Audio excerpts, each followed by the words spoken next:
I want you to listen carefully, because what I'm about to tell you will break your heart, then maybe, just maybe, put it back together. There was once a woman so quietly strong, she never asked for anything, not even respect. But one cold, heavy day in San Francisco, beneath the glimmer of a millionaire's mansion, her simple old watch became a weapon of humiliation. I don't know where you're listening from. Maybe you're cleaning a kitchen, folding clothes, or heading home after a long day. It doesn't matter what time it is, but I promise, today's story will surprise you. Her name was Rosa Elena Morales, and for 7 years, she had been the invisible thread holding the Clayton family's luxurious world together. Every morning at 4:30, long before the sun painted the San Francisco Bay golden, Rosa would wake in her tiny studio apartment on Eddy Street in the Tenderloin district. The building creaked with the weight of 100 stories like hers. Immigrant dreams deferred, hopes wrapped in worn blankets, love measured in Western Union transfers sent back home. Rosa's hands told the story of decades spent in service, calloused from years of scrubbing, yet gentle enough to fold silk blouses without leaving a single wrinkle. Her fingers bore the permanent indentations of rubber gloves, the slight tremor of someone who had lifted countless loads of laundry, polished endless miles of marble, and wiped away tears from children who barely knew her name. The morning ritual never changed, a quick shower in the bathroom she shared with Mrs. Chen from down the hall. Instant coffee in a chipped mug that had once belonged to her late mother. 2 slices of day-old bread from the corner market, where Ahmed always saved the discounted loaves for the neighborhood women who worked in the houses up on the hills. Then, the long trek to Bart, her worn black purse clutched tightly, containing her life's essentials, a plastic container with lunch, reading glasses held together with tape, a rosary her daughter had sent from Los Angeles, and the small silver watch that had belonged to her grandmother. The train ride from Civic Center to Embarcadero took 25 minutes, but Rosa used every second. She prayed quietly, watched the city wake up through smudged windows, and prepared her heart for another day of being invisible. The other passengers, tech workers with their expensive headphones, business people scrolling through stock portfolios worth more than Rosa would see in a lifetime, they looked through her as if she were made of air.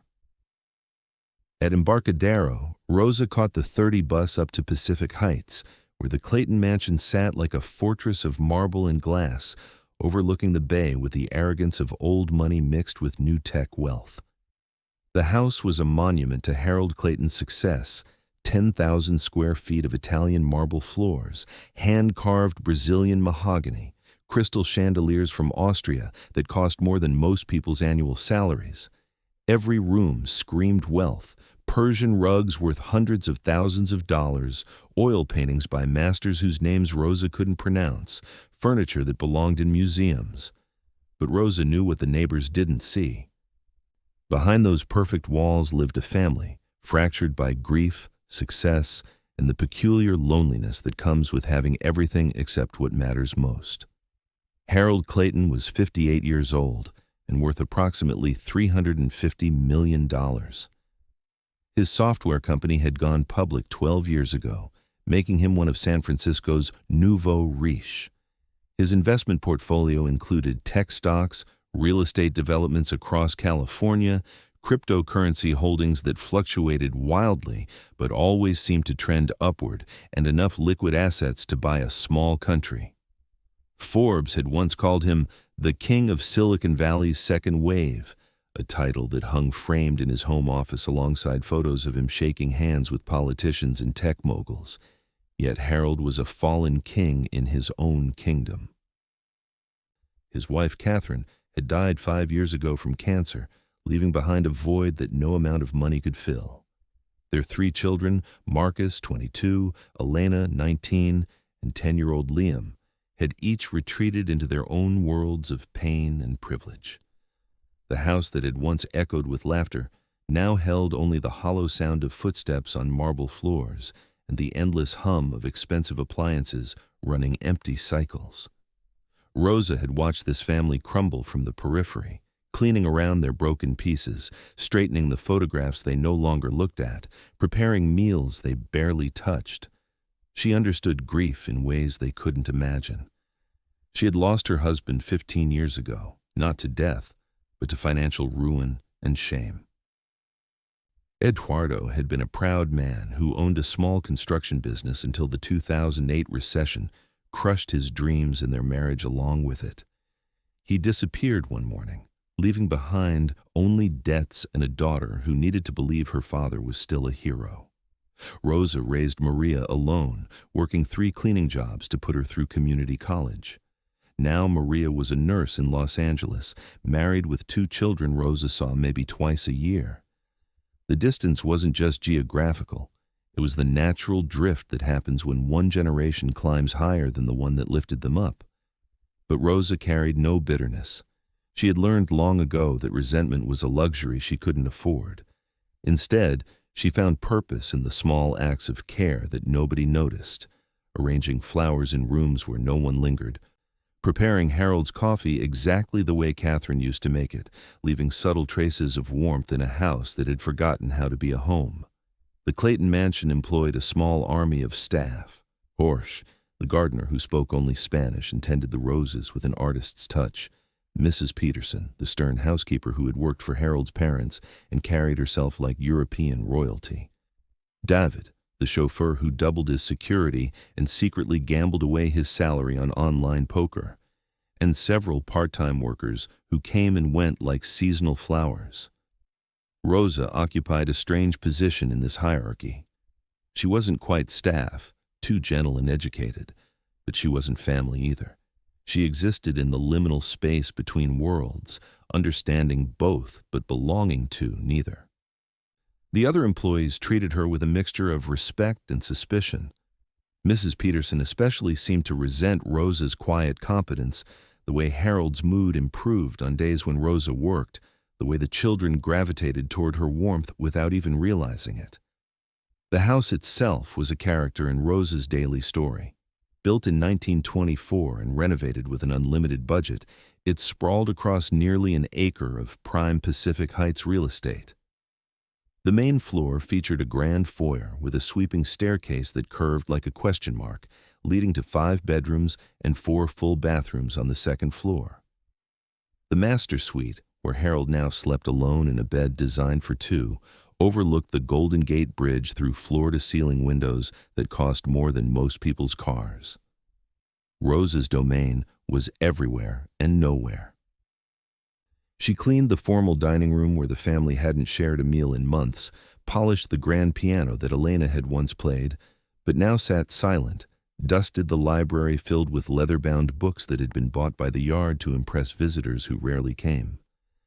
Each room held memories that the family avoided, and Rosa preserved, moving through their past like a careful archaeologist of abandoned dreams.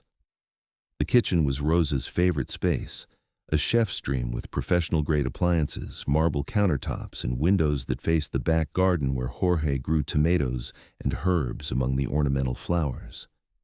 This was where Rosa felt most useful, preparing meals that brought brief moments of normalcy to a household that had forgotten how to be normal. Young Liam was the one who needed her most. At 10, he was old enough to understand that his family was broken, but too young to know how to fix it. His father worked 16-hour days, partly from necessity, but mostly from an inability to face the emptiness of home. Marcus, the eldest, had inherited his father's arrogance without the work ethic, treating the house like a luxury hotel where he crashed between parties funded by his trust fund. Elena, the middle child, channeled her grief into straight A's and an eating disorder that nobody talked about, but everyone pretended not to see. Liam floated between these damaged adults like a lost satellite, seeking warmth and finding it only in Rosa's quiet presence. She would find him in the kitchen after school, lunchbox untouched, homework scattered, eyes holding questions no child should have to ask.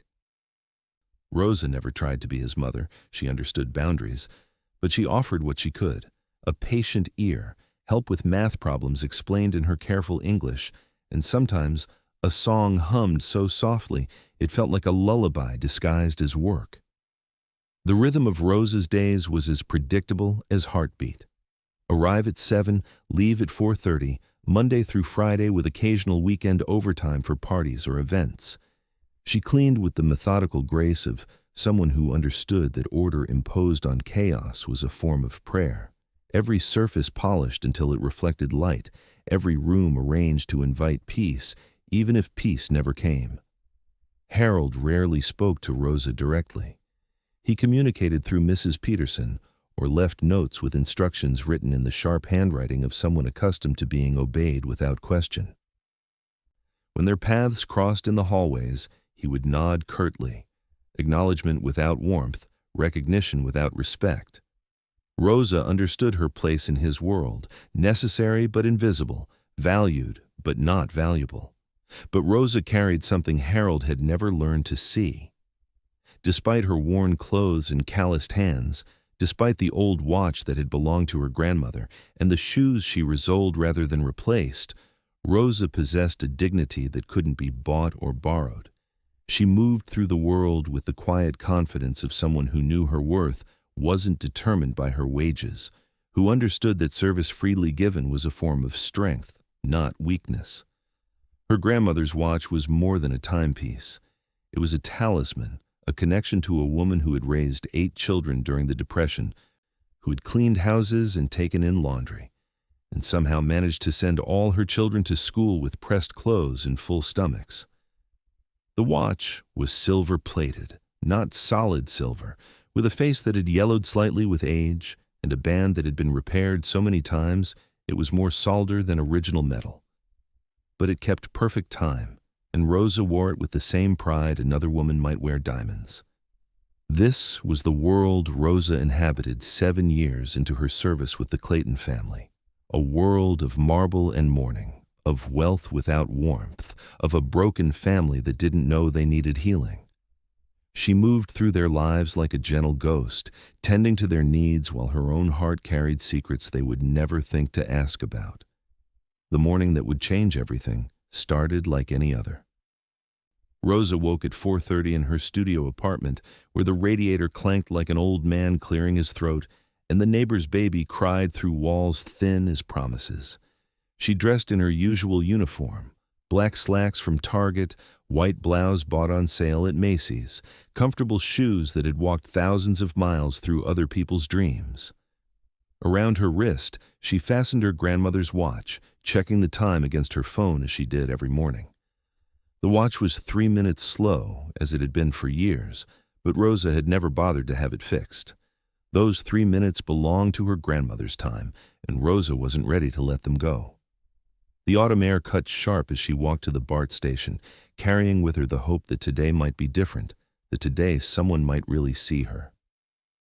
She had no way of knowing that by evening that hope would be tested in ways she never could have imagined, and that her grandmother's simple watch would become the key to unlocking truths that had been buried under years of grief, pride, and the peculiar blindness that comes with having too much money and too little wisdom. Rosa arrived at the Clayton mansion precisely at 7 o'clock, using her key to enter through the service door that led directly to the kitchen. The house held the particular silence of morning, not the peaceful quiet of rest, but the hollow emptiness of people avoiding each other even in sleep. She hung her jacket on the peg by the door and began her daily ritual of bringing the house to life. First, coffee. Harold took his black with 1 teaspoon of raw sugar, the expensive kind that came in packets from some organic farm in Marin County. She ground the beans fresh, Ethiopian single origin that cost $40 a pound, and started the elaborate espresso machine that had more buttons than her first car. While the coffee brewed, she opened the heavy drapes in the living room, letting morning light stream across furniture that had been arranged by a decorator and never moved since.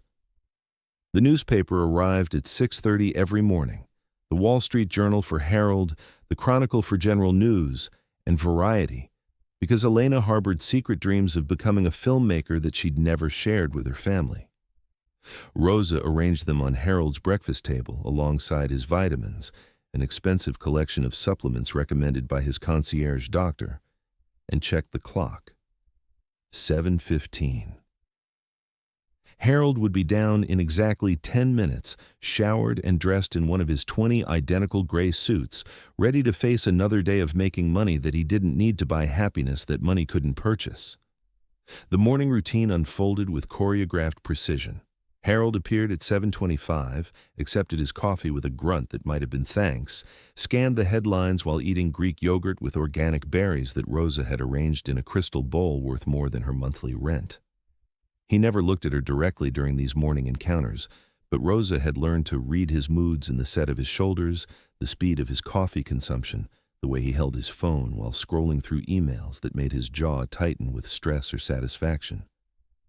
Marcus stumbled downstairs around 9, hungover from whatever party had occupied his previous evening. At 22, he had his father's height and his mother's delicate features, combined with the peculiar entitlement that comes from never having to worry about money. He would grab a green juice from the refrigerator, expensive bottles of pressed vegetables that cost $15 each, and disappear back upstairs, leaving Rosa to clean up the trail of designer clothes and empty bottles that marked his path through the house. Elena was different. At 19, she moved through the house like a careful ghost, eating measured portions of precisely counted calories, exercising in the home gym with the intensity of someone trying to run away from pain that followed her everywhere. She would nod to Rosa politely, the only family member who consistently acknowledged her presence, and sometimes linger in the kitchen, drawn by the warmth of Rosa's humming or the smell of something home-cooked in a house where most meals came from expensive restaurants or pre-prepared gourmet services. But it was 10-year-old Liam who sought Rosa out actively. He would find her wherever she was working, settling nearby with his homework or a book, comforted by her presence in ways he was too young to articulate. Rosa understood. She'd been a lonely child once, too, growing up in her grandmother's house after her own parents died in a car accident. She knew what it felt like to be surrounded by people who were too lost in their own pain to see yours. On this particular morning, 3 weeks before everything changed, Rosa was cleaning Harold's home office, a sanctuary of mahogany and leather that smelled like expensive cologne and old grief. The room held the artifacts of his success, framed articles from Fortune magazine, photographs with Silicon Valley legends, awards from charities he supported with automatic donations that allowed him to feel generous without getting involved. But what drew Rosa's attention was the family photo on his desk, the only one in the entire house. The picture had been taken 6 years ago, before Catherine's diagnosis, when the family still looked like a family. Harold stood behind his wife's chair, his hands resting possessively on her shoulders, his smile genuine rather than practiced. Catherine glowed with health and happiness, her auburn hair catching sunlight, her green eyes sparkling with the secret joy of someone who had everything she wanted. The children clustered around them, Marcus still awkward with teenage growth spurts, Elena gap-toothed and grinning, Liam just a chubby toddler reaching for his mother's face. Rosa dusted this photo every day, careful not to disturb its position on the desk. She had never met Catherine Clayton, but she felt she knew her through the echoes of her presence in the house. Catherine's clothes still hung in the master bedroom closet, protected by garment bags and the kind of cedar sachets that cost more than Rosa spent on groceries in a month.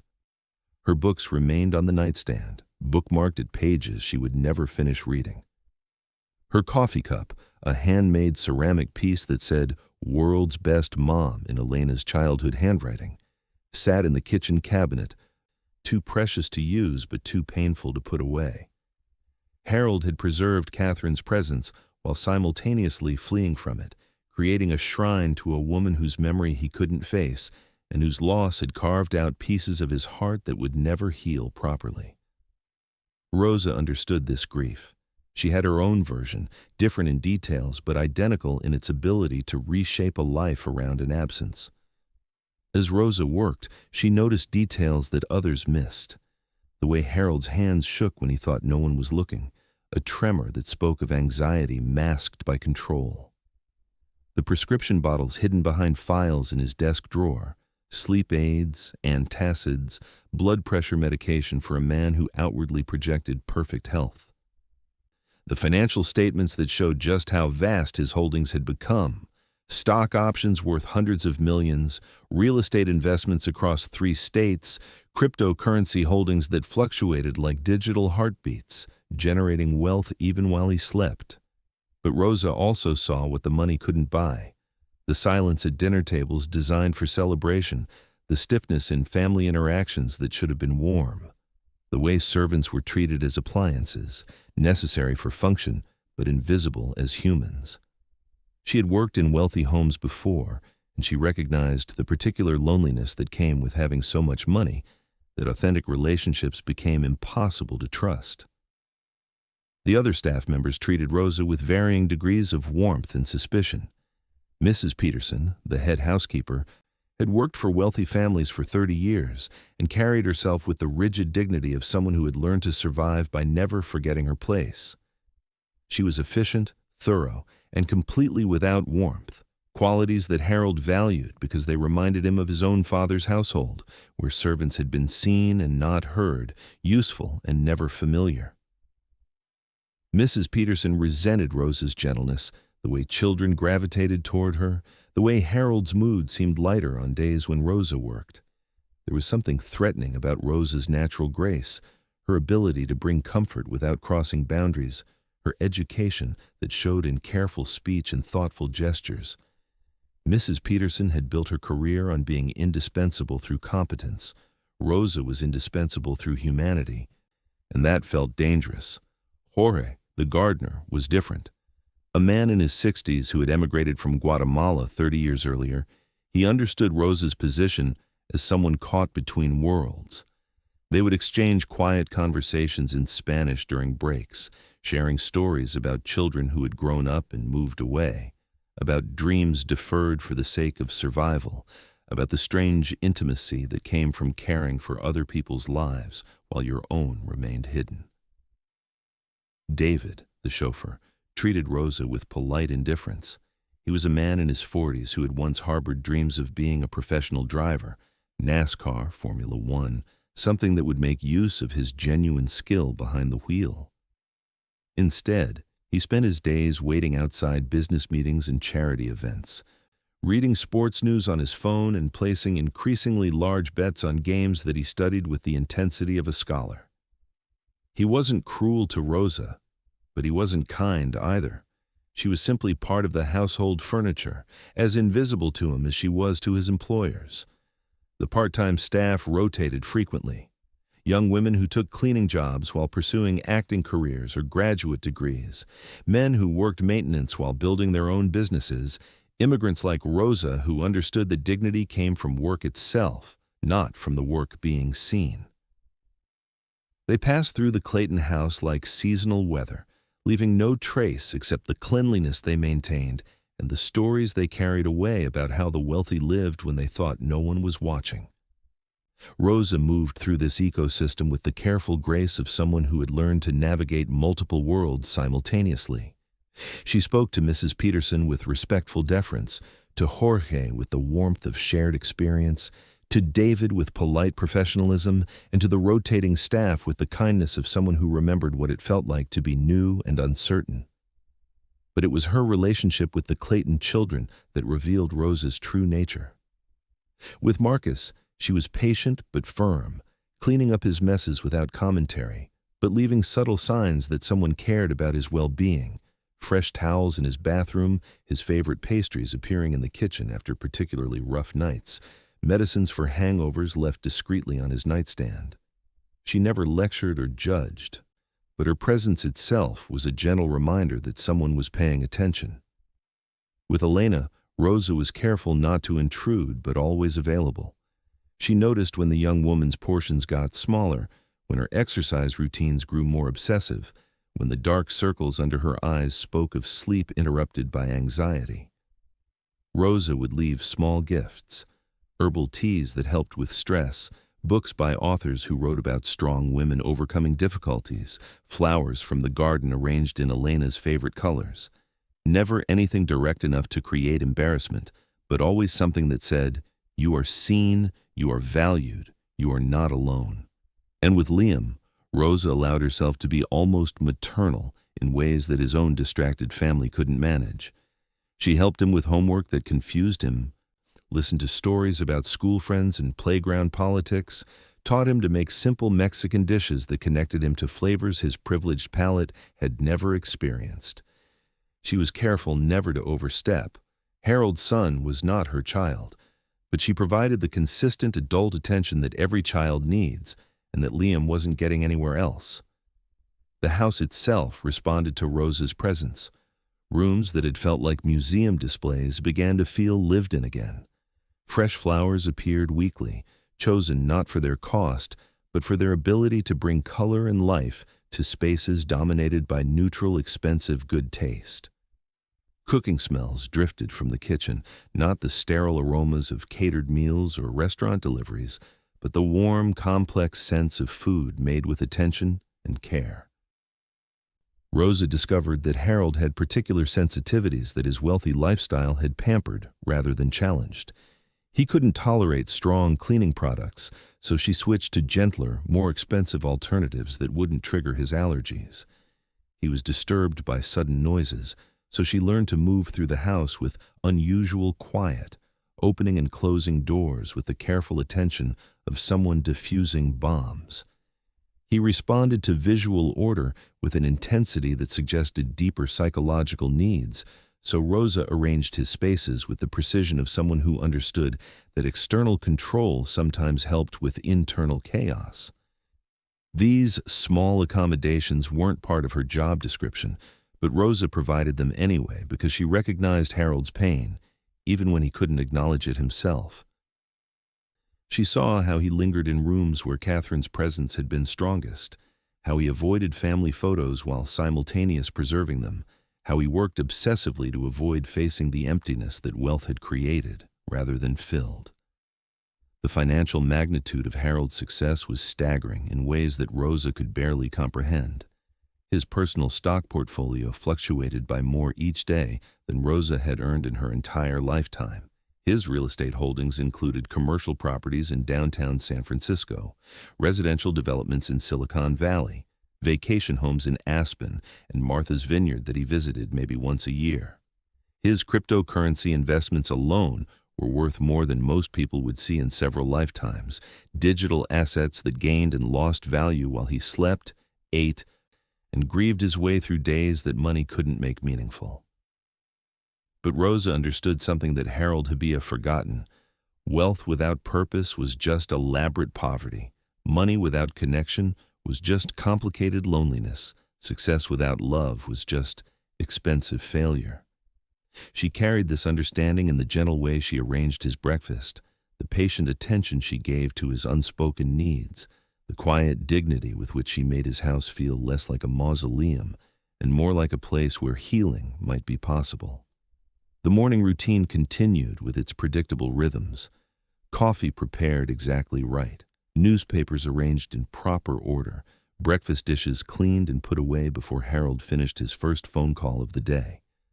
Rosa moving through the house like a ballet dancer who had memorized every step, every pause, every turn that would allow her to care for a family that didn't know they needed caring for.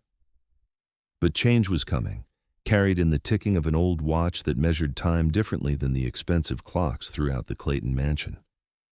Rosa's grandmother had always said that some gifts take years to be unwrapped, that some truths wait decades to be spoken, that some love has to travel through generations before finding its proper home.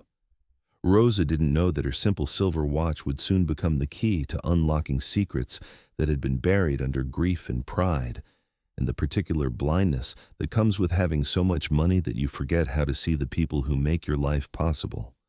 The autumn morning light streamed through windows that Rosa had cleaned until they were invisible, illuminating a house that was about to learn the difference between price and value, between wealth and worth, between having everything and losing what mattered most. Harold Clayton emerged from his home office at precisely 8:15, adjusting his silk tie with the mechanical precision of someone whose morning routine had become a form of meditation. His Italian leather shoes clicked against the marble floors as he made his way toward the front door, where David waited with the Bentley, a car worth more than Rosa's annual salary, waxed to mirror perfection and equipped with every luxury except the ability to transport its owner away from his grief.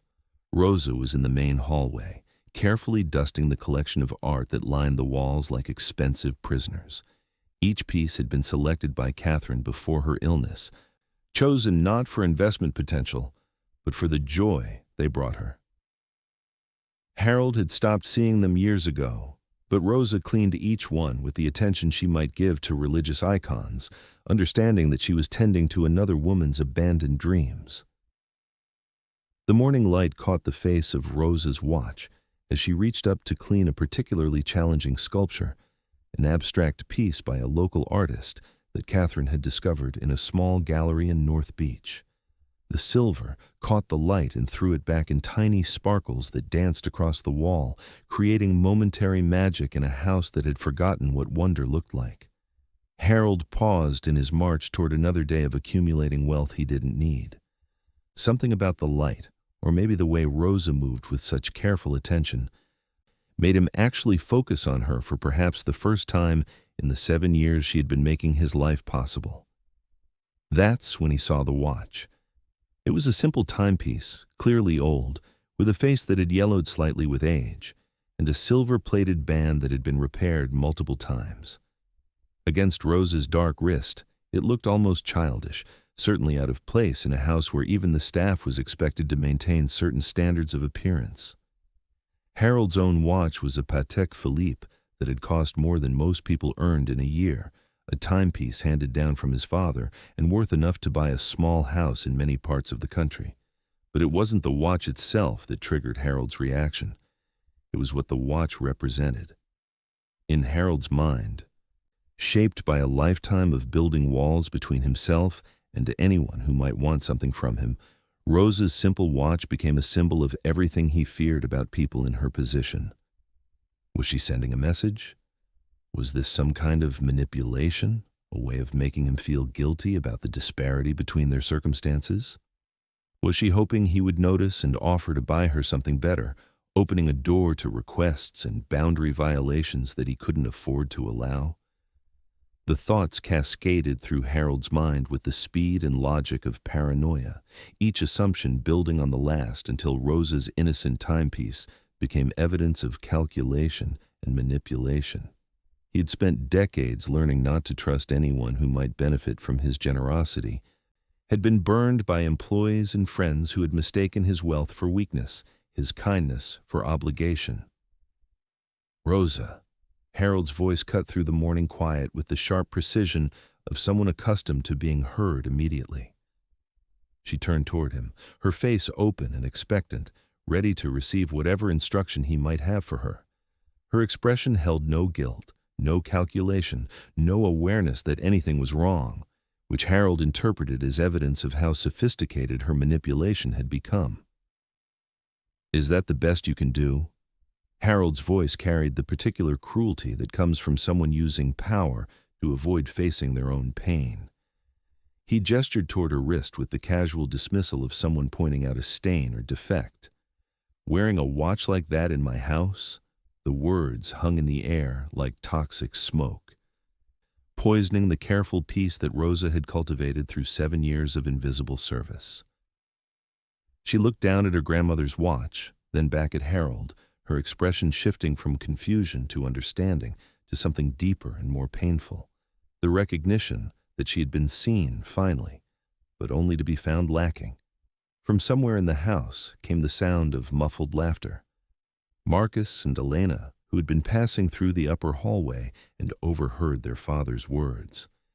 The cruel amusement of young people who had never learned to see cruelty as anything more than entertainment, who had been raised in such privilege that other people's pain was abstract, theoretical, something that happened to characters in movies rather than human beings who cleaned their clothes and prepared their food.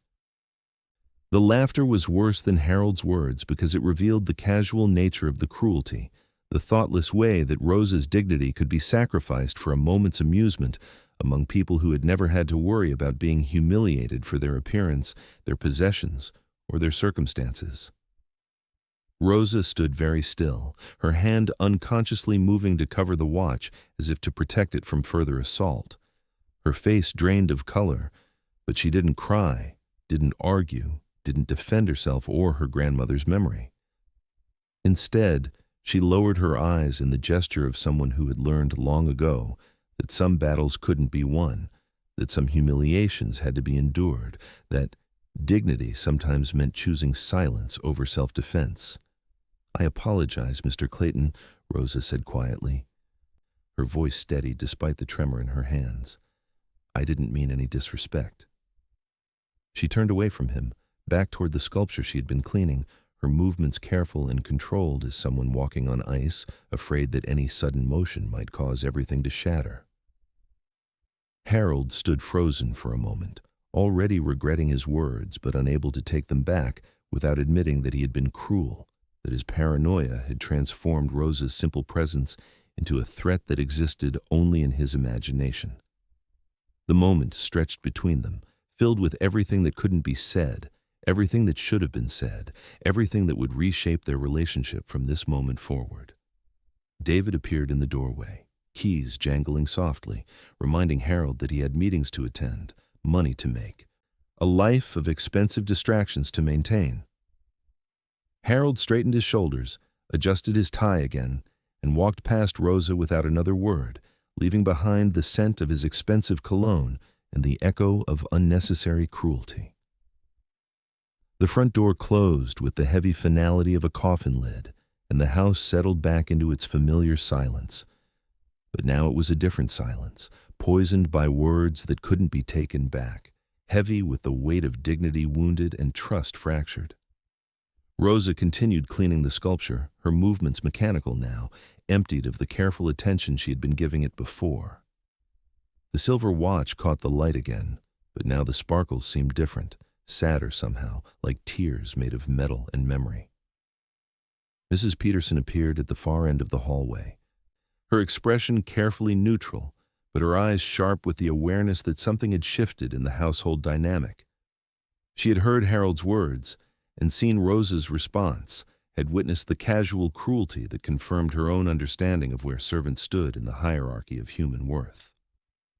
"Rosa," Mrs. Peterson said briskly, "when you finish there, Mr. Clayton would like you to clean the silver in the dining room. Use the good polish, and make sure you don't leave any residue." Her voice carried no acknowledgement of what had just happened, no comfort or solidarity, just the professional distance of someone who had learned to survive by never getting emotionally involved with other people's pain. Rosa nodded without looking up, her hand still unconsciously covering her grandmother's watch. She understood that Mrs. Peterson's indifference was its own form of cruelty, that the older woman's refusal to acknowledge the humiliation was perhaps more cutting than Harold's original words. The morning continued with its established routine, but everything felt different now. The light seemed harsher, the marble floors colder, the expensive surfaces more sterile and unwelcoming. Rosa moved through her tasks with the mechanical precision of someone who had learned to protect themselves by becoming invisible, by turning their humanity down to the lowest possible setting until they could function as the appliances their employers seemed to want them to be. But inside, where no one could see, Rosa's heart carried the weight of a humiliation that went far beyond the criticism of a simple watch. Harold's words had revealed something ugly about how he saw her, about the assumptions he made regarding her motives, about the fundamental lack of respect that had always been present but never so openly displayed. The watch itself became heavier on her wrist, not because of its physical weight but because of the meaning that had now been attached to it. What had once been a connection to her grandmother's strength and dignity was now evidence of her own inadequacy, a symbol of how she was perceived by the people she served. Rosa thought about her grandmother, who had worn this watch while cleaning houses during the Depression, who had worked 16-hour days to feed 8 children, who had taught Rosa that dignity came from within and couldn't be purchased or destroyed by other people's opinions. But even her grandmother's wisdom felt insufficient against the particular cruelty of being mocked for poverty by people who had never known what it meant to choose between rent and groceries, medicine and electricity. The house seemed to absorb the morning's cruelty, holding it in its expensive walls like a stain that no amount of cleaning could remove. Every room Rosa entered felt contaminated by Harold's words. Every surface she cleaned reflected back not just her image, but her diminished status in a household that had never truly valued her as anything more than a convenient appliance. Young Liam appeared in the kitchen around 10:30, his school bag dragging behind him, his face carrying the particular confusion of a child who had heard adult cruelty without understanding its context. He looked at Rosa with questioning eyes, sensing that something had changed but lacking the vocabulary to ask about it directly. "Miss Rosa," he said softly, settling into his usual chair at the kitchen counter where she often helped him with homework or listened to his stories about school. "Are you sad today?" The question pierced through Rosa's careful composure more effectively than Harold's cruelty had managed to do. Liam's innocent concern, his ability to see past the invisible walls that adults built around their pain, reminded Rosa that not everyone in this house was lost to empathy and kindness. "I'm fine, mijo," Rosa said, using the Spanish endearment that had slipped out before she could stop it, a word that carried more warmth and affection than she had intended to reveal. "Just tired. How was school?" But Liam wasn't easily distracted. At 10, he had already developed the emotional radar that children in troubled families often cultivate, the ability to sense when the adults around them were struggling even when they tried to hide it. "Did my dad say something mean to you?" Liam asked with the directness that only children possess, his dark eyes serious and concerned. "He says mean things sometimes when he's sad about Mom." Rosa's heart broke a little more, not just for herself, but for this child who had learned to make excuses for adult cruelty, who had been trained to understand that his father's grief justified behavior that would be unacceptable in any other context. Liam had become a tiny diplomat in his own home, constantly negotiating between his need for love and his family's inability to provide it consistently. "Your father is a good man who has a lot on his mind," Rosa said carefully, knowing that her role as employee meant protecting Harold's relationship with his son, even when Harold had failed to protect her dignity. "Sometimes when people are carrying heavy things, they forget to be careful with other people's feelings." It was more grace than Harold deserved, but Rosa offered it anyway because she understood that Liam needed to continue believing in his father's fundamental goodness, needed to maintain hope that his family could heal rather than continue fracturing into smaller and smaller pieces of isolation and pain. Liam nodded solemnly, accepting Rosa's explanation with the resignation of someone far too young to understand adult emotional complexity, but old enough to recognize its existence. He pulled out his math homework, and Rosa helped him work through problems involving fractions, teaching him to find common denominators while struggling with the uncommon denominator that had been introduced into her own life that morning. As they worked together, Rosa became aware of her grandmother's watch ticking against her wrist, marking time with the steady persistence that had carried her through decades of hardship and small victories. Each tick was a reminder of her grandmother's strength, of the generations of women who had endured far worse humiliations than being criticized for wearing the wrong timepiece in a rich man's hallway. The watch had belonged to Rosa's grandmother for 40 years, had been her most precious possession in a life filled with precious little. It had timed births and deaths, celebrations and sorrows, had marked the hours of labor that had allowed her to raise 8 children into adults who remembered her with love and respect. When she died, she had asked specifically for Rosa to have the watch, saying it would help her remember that time was precious, not because of how it was measured, but because of how it was spent. Now, Harold's words had transformed that gift into a source of shame, had taken something that connected Rosa to her family's strength and made it evidence of her own inadequacy. The cruelty of it was breathtaking in its scope, touching not just Rosa, but reaching backward to diminish her grandmother's memory and forward to complicate every interaction Rosa would have with the Clayton family from this moment onward. Rosa helped Liam with his homework, prepared lunch for Elena, who ate exactly half of what was offered, tidied Marcus's room while he slept off another hangover, and continued the endless cycle of invisible labor that kept the Clayton household functioning. But everything felt different now, colored by the morning's humiliation, weighted with the understanding that she was seen and valued differently than she had allowed herself to hope. The silver watch continued ticking against her wrist, measuring time that now felt borrowed rather than owned, marking hours that belonged to people who could afford to be careless with other people's dignity, counting moments in a life that had been diminished by the casual cruelty of someone who had never learned the difference between power and strength, wealth and worth, expensive and valuable.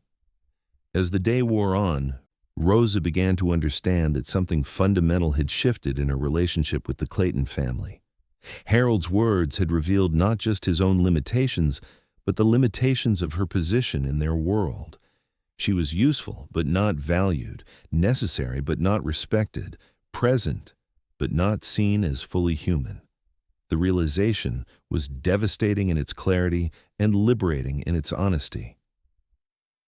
The afternoon sun slanted through the expensive windows, casting long shadows across marble floors that Rosa polished until they gleamed like mirrors. But now she saw herself differently in those reflections, not as someone who belonged in this beautiful house, but as someone whose presence was tolerated only as long as she remained invisible, acceptable only as long as she didn't remind anyone of the humanity that existed beneath her uniform. Rosa's grandmother's watch kept perfect time, as it had for decades, but Rosa was beginning to understand that her time in the Clayton house might be measured differently now, that Harold's words had introduced an expiration date that neither of them had been conscious of before. The watch ticked on, steady and reliable, counting down toward changes that would transform not just Rosa's life, but the lives of everyone in the house who had learned to depend on her invisible strength, her quiet grace, her ability to hold broken pieces together until they remembered how to be whole. The humiliation of the morning settled into Rosa's bones like winter cold, the kind that takes hours to feel fully but days to shake completely.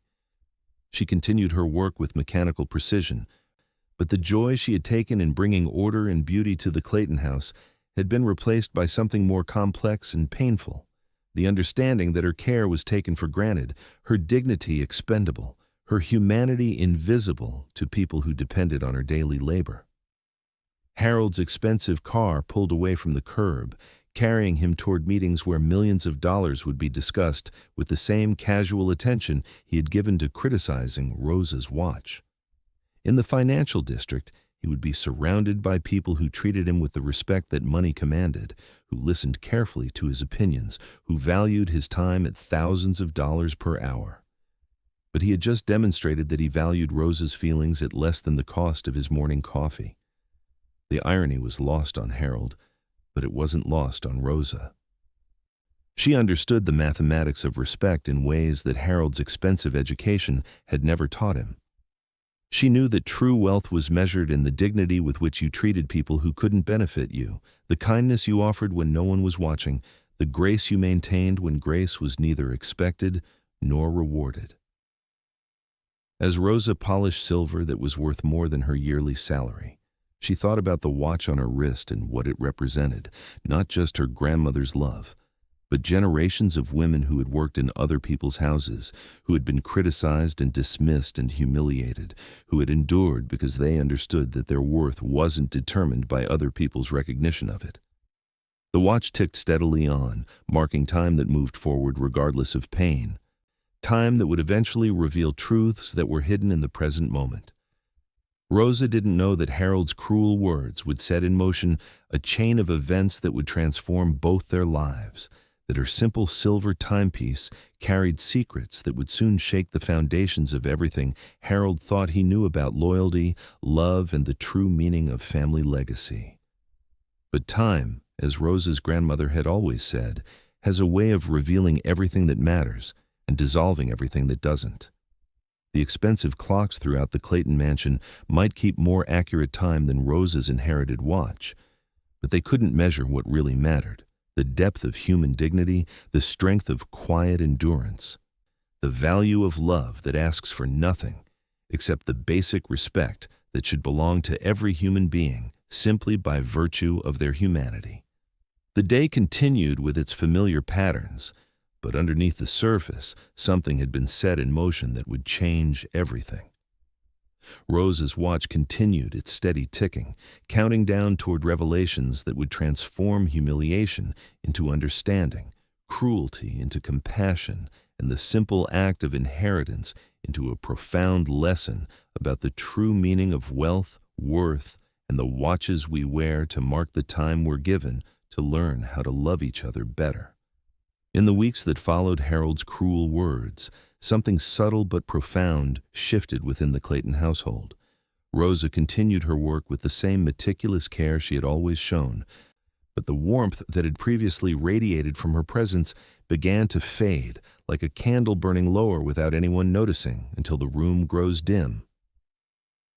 The change was felt most acutely by Liam, who found himself gravitating even more intensely toward Rosa's quiet presence.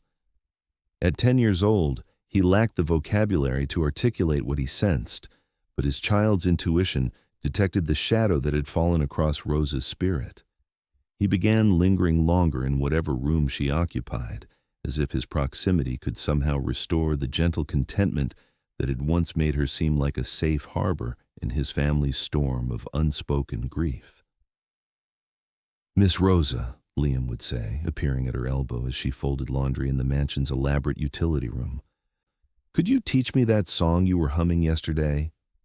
He referred to a Mexican lullaby Rosa's grandmother had sung to her decades ago, a melody that had emerged unconsciously from Rosa's lips as she worked, carrying comfort she hadn't realized she was offering. Rosa would pause in her folding, looking down at this earnest child who seemed to see her more clearly than any adult in the house. "It's just an old song, mijo," she would say softly, but she would hum a few bars anyway, watching as Liam's face relaxed into something approaching peace. These moments became precious to both of them, islands of genuine connection in a house that had forgotten how to nurture authentic relationships. Elena, too, began seeking Rosa out with increasing frequency, though her approach was more oblique. The 19-year-old would find reasons to be in the kitchen when Rosa worked there, supposedly organizing her supplements or preparing her carefully measured meals, but really absorbing the steady calm that Rosa provided, simply by existing. Elena's eating disorder had intensified since her mother's death, a way of exerting control in a life that felt chaotic with unprocessed grief, but Rosa's presence seemed to ease the anxiety that drove Elena's destructive patterns. "Rosa," Elena would say tentatively, "do you think this salad looks like enough for lunch?" She would present her plate with the vulnerability of someone seeking approval from a trusted source, and Rosa would respond with careful diplomacy, neither encouraging Elena's restrictive eating nor directly challenging it. Understanding that her role as household staff limited her ability to address such complex family dynamics directly. "It looks fresh and healthy," Rosa would reply, then add gently, "Maybe with some of those cherry tomatoes from Jorge's garden? They're very sweet right now." She offered options rather than judgments, additions rather than criticisms, creating a space where Elena could make choices without feeling controlled or monitored. Even Marcus, despite his general self-absorption, seemed to register Rosa's increased withdrawal. His hangovers were met with the same efficient care: fresh towels, subtle remedies, clean spaces. But the almost maternal concern that had previously accompanied Rosa's ministrations had diminished. Marcus was too wrapped up in his own immediate needs to analyze this change consciously. But some part of him missed the feeling of being genuinely cared for rather than simply serviced. Harold himself remained oblivious to the shift he had created. His days were consumed by the endless demands of managing vast wealth. Board meetings where quarterly profits were discussed in terms that would feed entire families for years, investment calls where hundreds of millions moved with casual keystrokes, charity galas where tax-deductible donations bought social status and public recognition. His cryptocurrency portfolio alone fluctuated by more money each day than Rosa would earn in several lifetimes, digital assets that gained and lost value while he slept, creating or destroying fortunes with the unpredictable rhythm of artificial hearts. But wealth, Harold was discovering, could be exhausting in its own way. The constant decisions about money, where to invest, what to sell, which advisors to trust, created a mental burden that few people understood. The pressure of managing assets worth hundreds of millions required a level of attention and paranoia that left little emotional energy for noticing subtler changes in his household's atmosphere. Harold's typical day began with market reports that determined whether he was worth $5 or $10 million more than when he had gone to sleep. His phone buzzed constantly with alerts about stock price movements, cryptocurrency fluctuations, real estate opportunities that required immediate decision-making. His personal financial advisor, a sharp woman named Patricia Kellerman who managed portfolios for tech billionaires, called him twice daily with updates that would determine the financial futures of entire companies. "Harold, we need to talk about the Tesla position," Patricia would say during their 7 a.m. calls, her voice carrying the urgency of someone managing money in quantities that required split-second timing. "The Bitcoin holdings are up 12% this week, but I'm concerned about the volatility. Should we liquidate some of the position and move into bonds?" These conversations happened while Rosa prepared Harold's breakfast 3 feet away, discussions of millions of dollars taking place in the presence of someone whose greatest financial concern was whether her monthly BART pass would fit into a budget that included sending money to her daughter in Los Angeles. The contrast was so stark it bordered on surreal. But Harold had become so accustomed to his wealth that he no longer noticed how bizarre it might sound to someone earning minimum wage to hear him casually discuss whether to buy or sell assets worth more than most people's lifetime earnings. Rosa heard these conversations daily, and they provided context for Harold's casual cruelty regarding her watch. In a world where money moved in amounts too large for normal comprehension, where a watch could cost more than her annual rent, her grandmother's simple silver timepiece must have seemed like an incongruity that offended Harold's sense of aesthetic order. To someone accustomed to everything being expensive, something inexpensive might feel like a personal affront rather than a treasured family heirloom. But Rosa also understood something that Harold's wealth had obscured: the difference between price and value, between cost and worth. Her grandmother's watch had no monetary value. It was silver-plated rather than solid silver, manufactured rather than handcrafted, common rather than rare. But it carried emotional wealth that Harold's expensive timepiece could never possess: the love of a woman who had worked her entire life to provide better opportunities for her children, the strength of someone who had endured the Depression without losing her dignity, the hopes of a grandmother who had wanted her granddaughter to remember that time was precious because life was finite.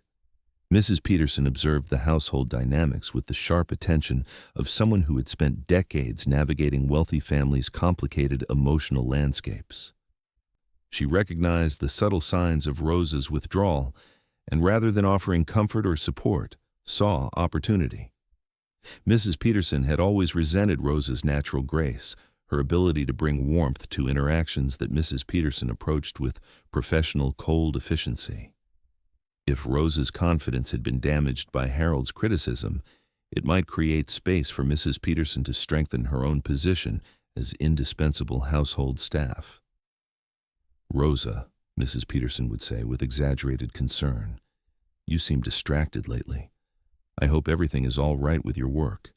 Mr. Clayton values consistency above all else, and we wouldn't want anything to compromise the household's smooth operation." Her words carried the veneer of worried support, but were actually subtle threats designed to increase Rosa's anxiety and decrease her job security. Rosa recognized Mrs. Peterson's manipulation for what it was, but she also understood that her position in the household had become more precarious since Harold's public humiliation of her. She responded to Mrs. Peterson's passive aggression with increased professionalism, becoming even more meticulous in her work, arriving earlier, staying later, making herself as indispensable as possible through pure competence. But competence without emotional safety is exhausting in ways that few people understand. Rosa found herself working harder to achieve the same sense of security she had once taken for granted, investing more emotional energy into tasks that had previously brought her satisfaction rather than stress. The joy she had found in bringing beauty and order to the Clayton home was replaced by anxiety about whether her efforts were sufficient, whether she was meeting standards that seemed to shift without warning. Jorge, the gardener, noticed Rosa's increased tension during their brief conversations in Spanish. They would exchange words while she hung laundry on the lines behind the mansion, both of them finding comfort in speaking their native language in a household where Spanish was heard but not valued. "Estás bien, Rosa?" Jorge would ask, his weathered hands gentle as he tended to roses that cost more per bush than he earned in a month. "You seem sad lately." Rosa would pause in her hanging of sheets that cost more individually than her week's groceries, considering how much to share with this kind man who understood the particular isolation of serving wealthy employers who saw you as useful but not fully human. "Es difícil, Jorge," she would reply quietly. "Sometimes I feel like I'm disappearing, like I'm becoming invisible even to myself."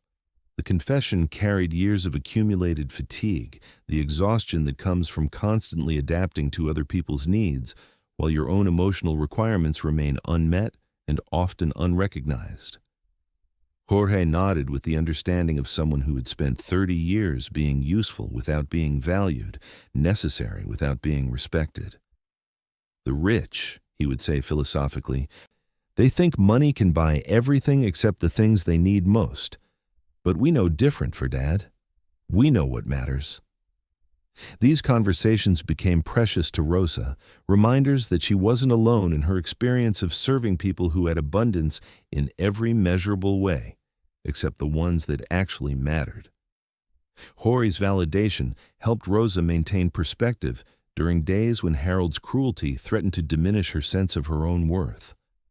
The autumn weather grew colder, and Rosa found herself pulling her jacket tighter as she walked from the BART station to the Clayton mansion each morning.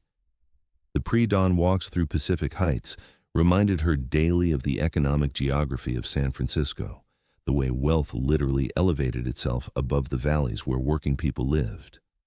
Every step up the steep streets was a reminder of how far she traveled, not just physically but economically, to enter a world where her labor was essential, but her humanity remained optional.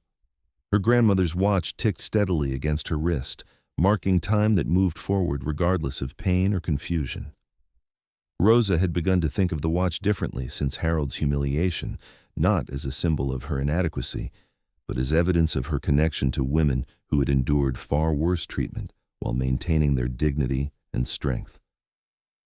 The watch had survived the Depression, multiple immigrations, the deaths of loved ones, and decades of hard labor. Harold's words couldn't diminish its history or the love it represented.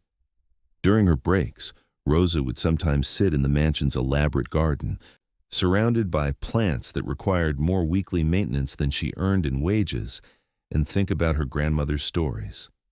The old woman had cleaned houses during times when servants were expected to be invisible, when speaking unless spoken to could result in immediate dismissal, when wearing the wrong clothes or showing any sign of personal identity was considered inappropriate. "We survive by remembering who we are inside," her grandmother had told her, "not by letting other people tell us who they think we are."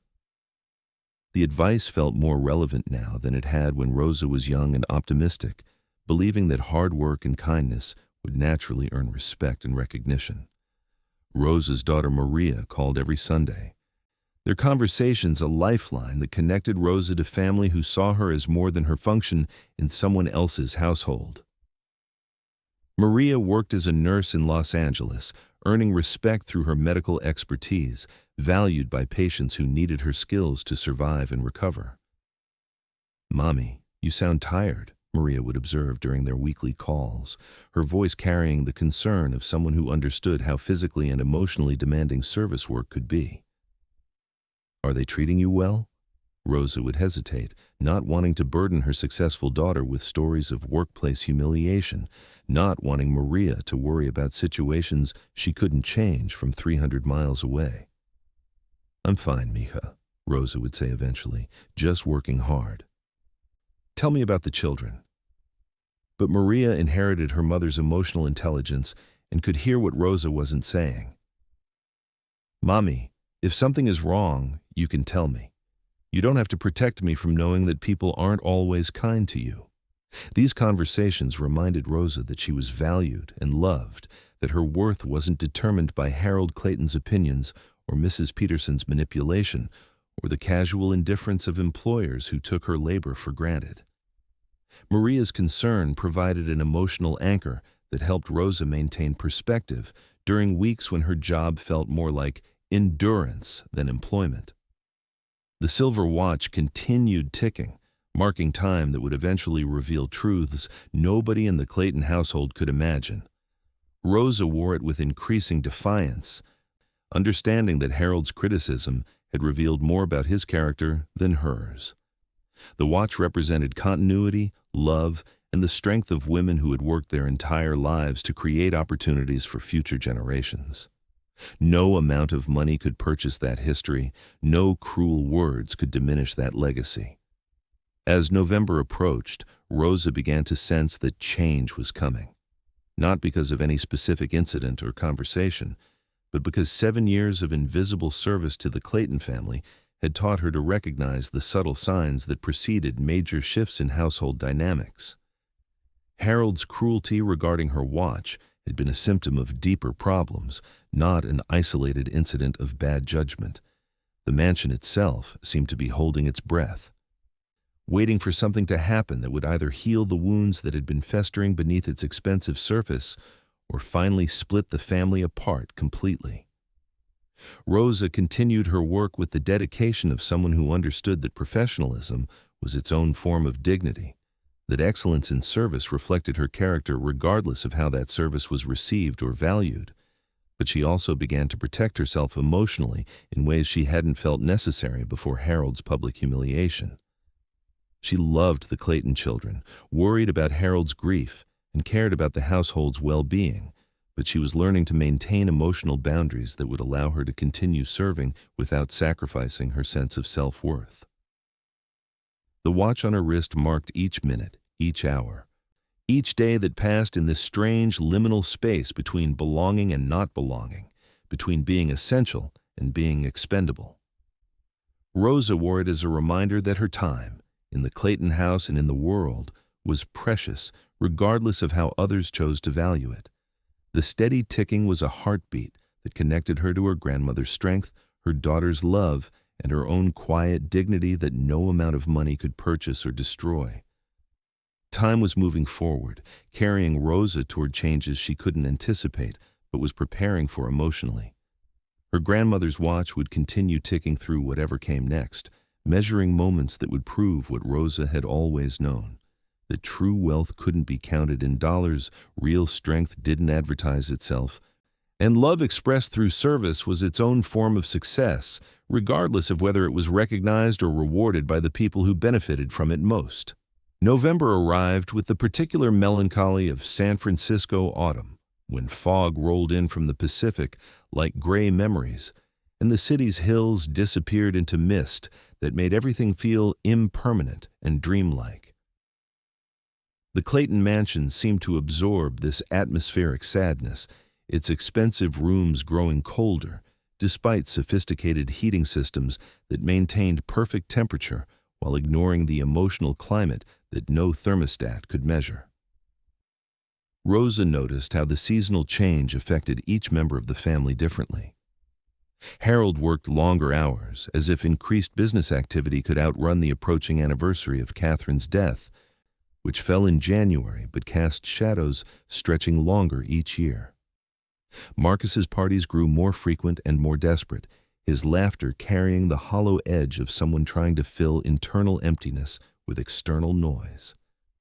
Elena's exercise routines intensified, her meals grew smaller, her already slight frame becoming almost translucent, with the ethereal fragility of someone disappearing into her own pain.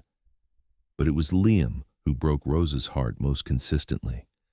At 10, he was beginning to understand that his family's brokenness wasn't temporary, that his mother wasn't coming back, that his father's sadness had become a permanent resident in their house. He would find Rosa wherever she worked, settling nearby with homework or books, seeking the consistent adult presence that his own family couldn't provide. "Miss Rosa," Liam said one afternoon as Rosa cleaned the formal dining room where the family hadn't shared a meal in months, "why don't we eat dinner together anymore? We used to before Mom got sick."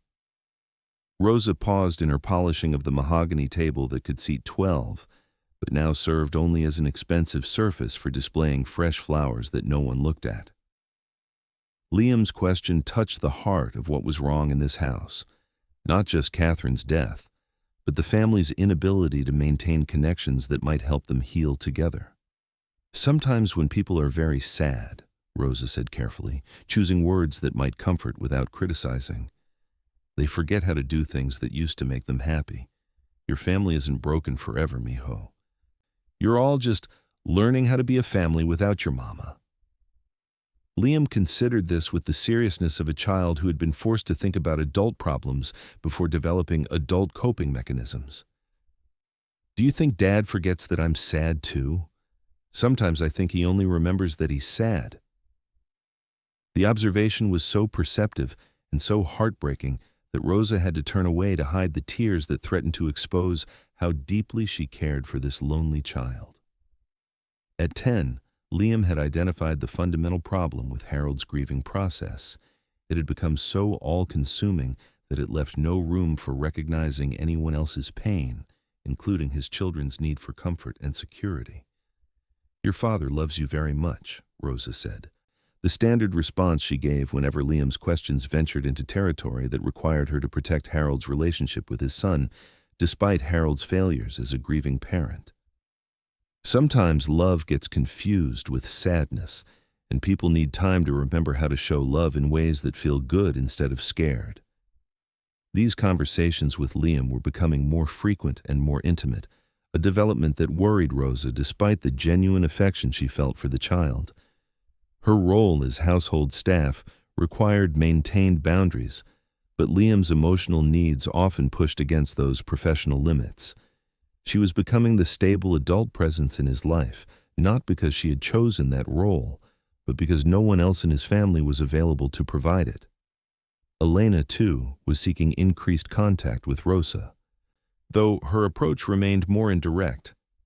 The 19-year-old would appear in whatever room Rosa occupied, ostensibly for practical reasons, but actually seeking the calm energy that Rosa provided simply by existing. Elena's anxiety had intensified since her mother's death, manifesting in obsessive control over food, exercise, and academic performance, areas where she could maintain perfect discipline even as her family life remained chaotic and unpredictable. "Rosa," Elena would say tentatively, "do you think this outfit looks okay? I have a presentation today and I want to make sure I look professional." She would model clothes that cost more than Rosa's monthly salary, seeking approval from someone whose opinion she trusted more than her wealthy peers or distracted family members. Rosa would assess Elena's appearance with the careful attention of someone who understood that the question wasn't really about clothes. "You look confident and prepared," she would respond, offering the emotional support that Elena needed rather than simple fashion commentary. "Your presentation will go well because you've worked hard to prepare for it." These interactions required Rosa to balance multiple competing responsibilities, providing emotional support to children who needed it, maintaining appropriate professional boundaries, and protecting herself from becoming too emotionally invested in family dynamics she couldn't control or change. The complexity was exhausting in ways that her physical labor never had been. Marcus presented different challenges. At 22, he was old enough to recognize that his behavior was destructive, but young enough to feel entitled to continue it without serious consequences. His trust fund provided enough annual income to fund any lifestyle he chose, removing the natural consequences that might have motivated change. He would stumble downstairs most mornings with hangovers that Rosa addressed with the same professional competence she applied to all household challenges: fresh towels, subtle remedies, cleaned spaces restored to perfect order. But recently, Marcus had begun making comments that suggested he was aware of Rosa's increased emotional withdrawal since his father's humiliation regarding her watch. The observations were casual, almost accidental, but they revealed that he noticed more than his generally self-absorbed behavior suggested. "Rosa, you've been really quiet lately," Marcus might say, while she cleaned up the evidence of his previous evening's excess, his tone carrying unexpected concern. "Everything okay with you? You seem, I don't know, different." Rosa would respond with professional pleasantness that deflected personal inquiry while maintaining courteous distance. "I'm fine, Mr. Marcus, just focused on my work." She had learned to provide just enough response to seem polite without encouraging further conversation that might lead to territory she couldn't navigate safely as an employee. But Marcus's observations reminded Rosa that her emotional state was more visible than she had intended. Despite her efforts to maintain professional composure, the hurt from Harold's cruelty was affecting her interactions with the entire family. She was protecting herself by withdrawing, but that self-protection was being noticed by people who had grown accustomed to her warmth and availability. The household's other staff members were also responding to the subtle shift in Rosa's presence. Mrs. Peterson had become more openly critical, sensing weakness and moving to consolidate her own position as indispensable household management. David, the chauffeur, remained professionally indifferent, but Jorge had expressed increasing concern during their brief conversations in Spanish. "Rosa, you're carrying something heavy," Jorge would observe while they worked in adjacent areas, his voice gentling with the concern of someone who understood the particular burden of serving people who could afford to be careless with other people's dignity. "What happened? You can tell me." Rosa found herself reluctant to share the specific details of Harold's humiliation, partly from professional discretion, but mostly from personal pride. Describing Harold's cruel words about her watch would require acknowledging how deeply they had wounded her, admitting a vulnerability that might make future days in the household even more difficult to endure. "It's nothing serious," she would respond evasively, "just feeling tired lately. This job requires a lot of emotional energy, and sometimes I need to be more careful about how much I give." Jorge nodded with understanding that came from 30 years of similar experiences. "The wealthy," he would say philosophically, "they think their money makes them better than us, but we know they're just people who happen to inherit or earn money. That doesn't make them wiser or kinder or more deserving of respect than anyone else." These conversations provided Rosa with perspective that helped her maintain emotional equilibrium during particularly difficult days. Jorge's validation reminded her that Harold's behavior reflected his own limitations rather than any failure on her part, that cruelty from employers was a common experience among domestic workers, that her worth wasn't determined by how she was treated by people who had never learned to value human dignity over material success. But perspective, while helpful, didn't eliminate the daily challenge of working in an environment where her value as a human being felt contingent on remaining invisible, useful, and emotionally available to people who took her care for granted while demonstrating no care for her in return. Rosa's commute to work became a daily meditation on dignity, resilience, and the particular strength required to maintain grace under circumstances that tested human endurance in subtle but persistent ways. The BART train carried her through the city's geography of inequality, from the Tenderloin, where she lived among other working people struggling to afford San Francisco's increasingly expensive life, to Pacific Heights, where wealth accumulated like morning fog, dense and impenetrable and seemingly natural despite being completely artificial. Her grandmother's watch ticked steadily through these daily journeys, marking time that moved forward regardless of pain or confusion or the peculiar loneliness that came from being constantly surrounded by people who needed her presence but remained indifferent to her humanity. The watch had survived worse than Harold Clayton's cruelty, had marked time through historical periods when people like Rosa had even fewer rights and protections, when service to wealthy families offered even less security and respect. But Rosa was also aware that times had changed, that she had choices her grandmother never possessed, that enduring mistreatment wasn't necessarily noble if alternatives existed. Her daughter Maria had achieved financial independence through education and professional skills, had created a life where she was valued for her expertise rather than tolerated for her usefulness. Rosa could theoretically follow a similar path, could seek employment where her competence would be appreciated rather than taken for granted. Yet, leaving the Clayton family would mean abandoning Liam during a crucial period of his emotional development, would mean allowing Elena's anxiety to intensify without the steady presence that seemed to provide some stability, would mean letting a household that had become accustomed to her care learn to function without the invisible labor that held their daily routines together. Rosa found herself caught between self-preservation and genuine care for people who needed her more than they understood, between professional boundaries and emotional investment, between dignity and service. The complexity of these competing demands exhausted her in ways that pure physical labor never had. The silver watch continued its reliable ticking, measuring time that would eventually bring resolution to tensions that seemed unsustainable in their current form. Rosa wore it with increasing awareness of its symbolic significance, not just as evidence of her family's love, but as a reminder that she belonged to a tradition of women who had maintained dignity under difficult circumstances, who had found strength in service while never losing sight of their own worth as human beings. November deepened into the kind of gray San Francisco month where fog and reality seemed equally insubstantial, where the city's beauty became mysterious and slightly threatening, where even wealthy neighborhoods felt haunted by possibilities that couldn't quite be seen clearly.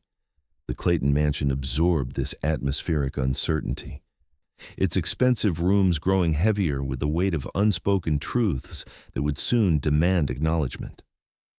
Rosa continued her daily routines with the discipline of someone who understood that consistency was its own form of resistance, that excellent service performed with dignity was a rebellion against people who assumed that wealth automatically commanded respect.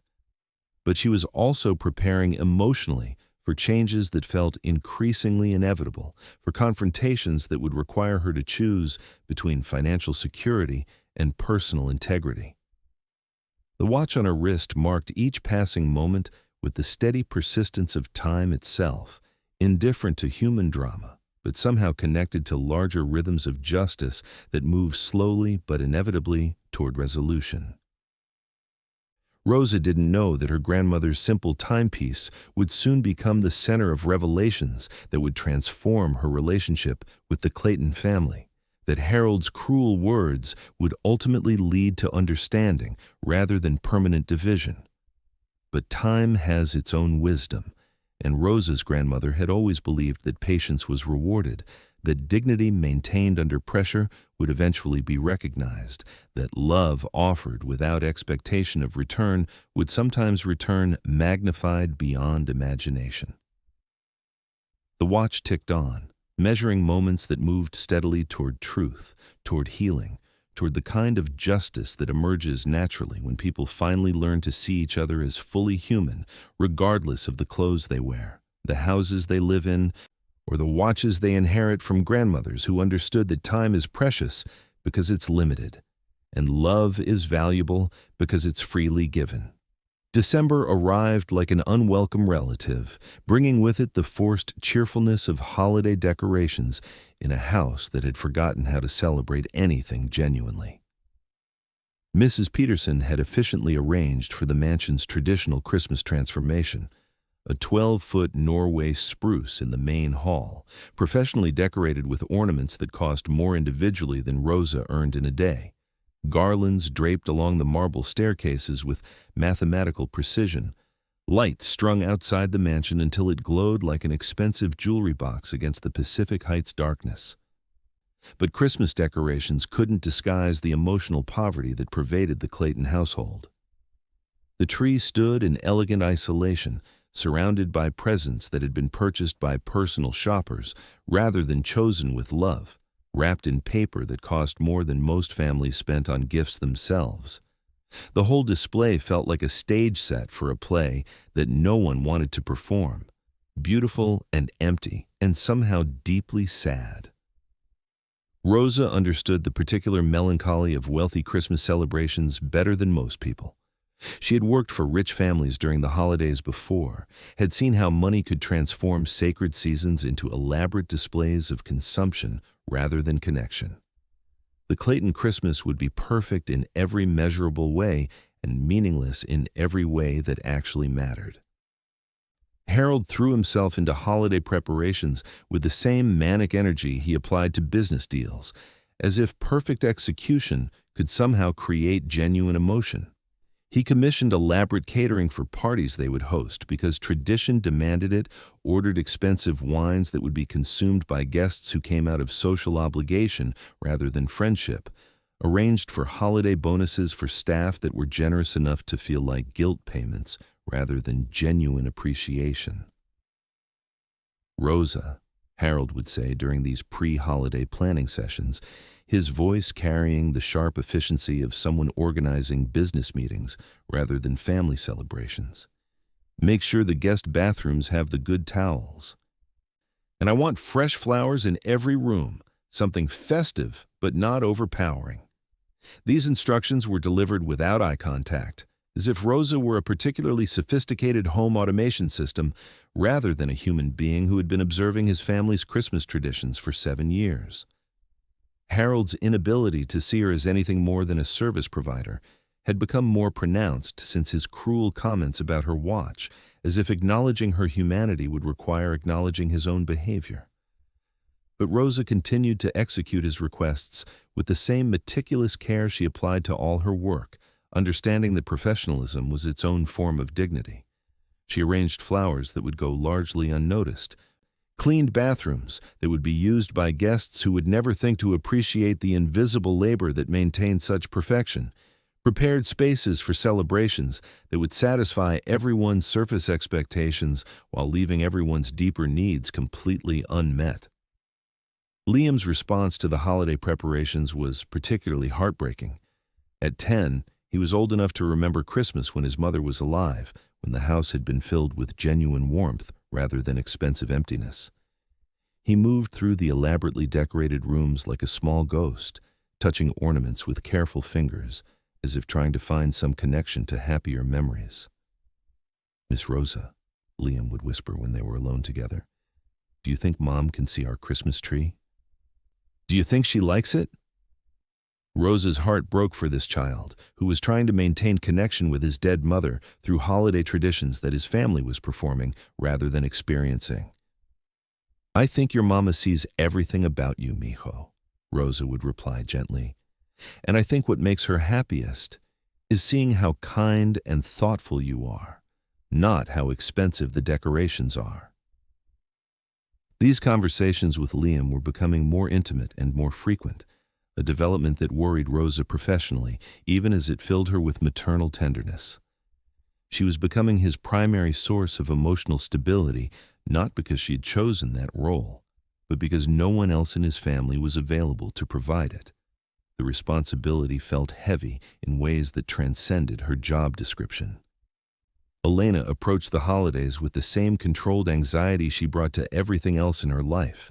She would spend hours planning her outfits for various family obligations, seeking Rosa's approval for clothing choices that were really requests for reassurance about her appearance, her worth, her ability to maintain the perfect facade that wealthy families required during public celebrations. "Rosa, does this dress make me look too thin?" Elena would ask, modeling designer clothes that hung too loosely on her increasingly slight frame, seeking validation from someone whose opinion she trusted more than her own mirror's reflection. Rosa learned to navigate these requests carefully, providing encouragement without directly addressing Elena's eating disorder, offering support without overstepping professional boundaries. "You look elegant and confident," she would say, focusing on Elena's natural grace rather than her physical appearance, trying to redirect the conversation toward qualities that had nothing to do with weight or size. Marcus had already announced his intention to spend Christmas in Aspen with friends whose families owned ski lodges and private jets, people whose holiday celebrations would involve even more expensive emptiness in different geographical locations. His departure would remove one source of immediate household stress, but it would also leave Harold even more isolated during a season that emphasized family connection.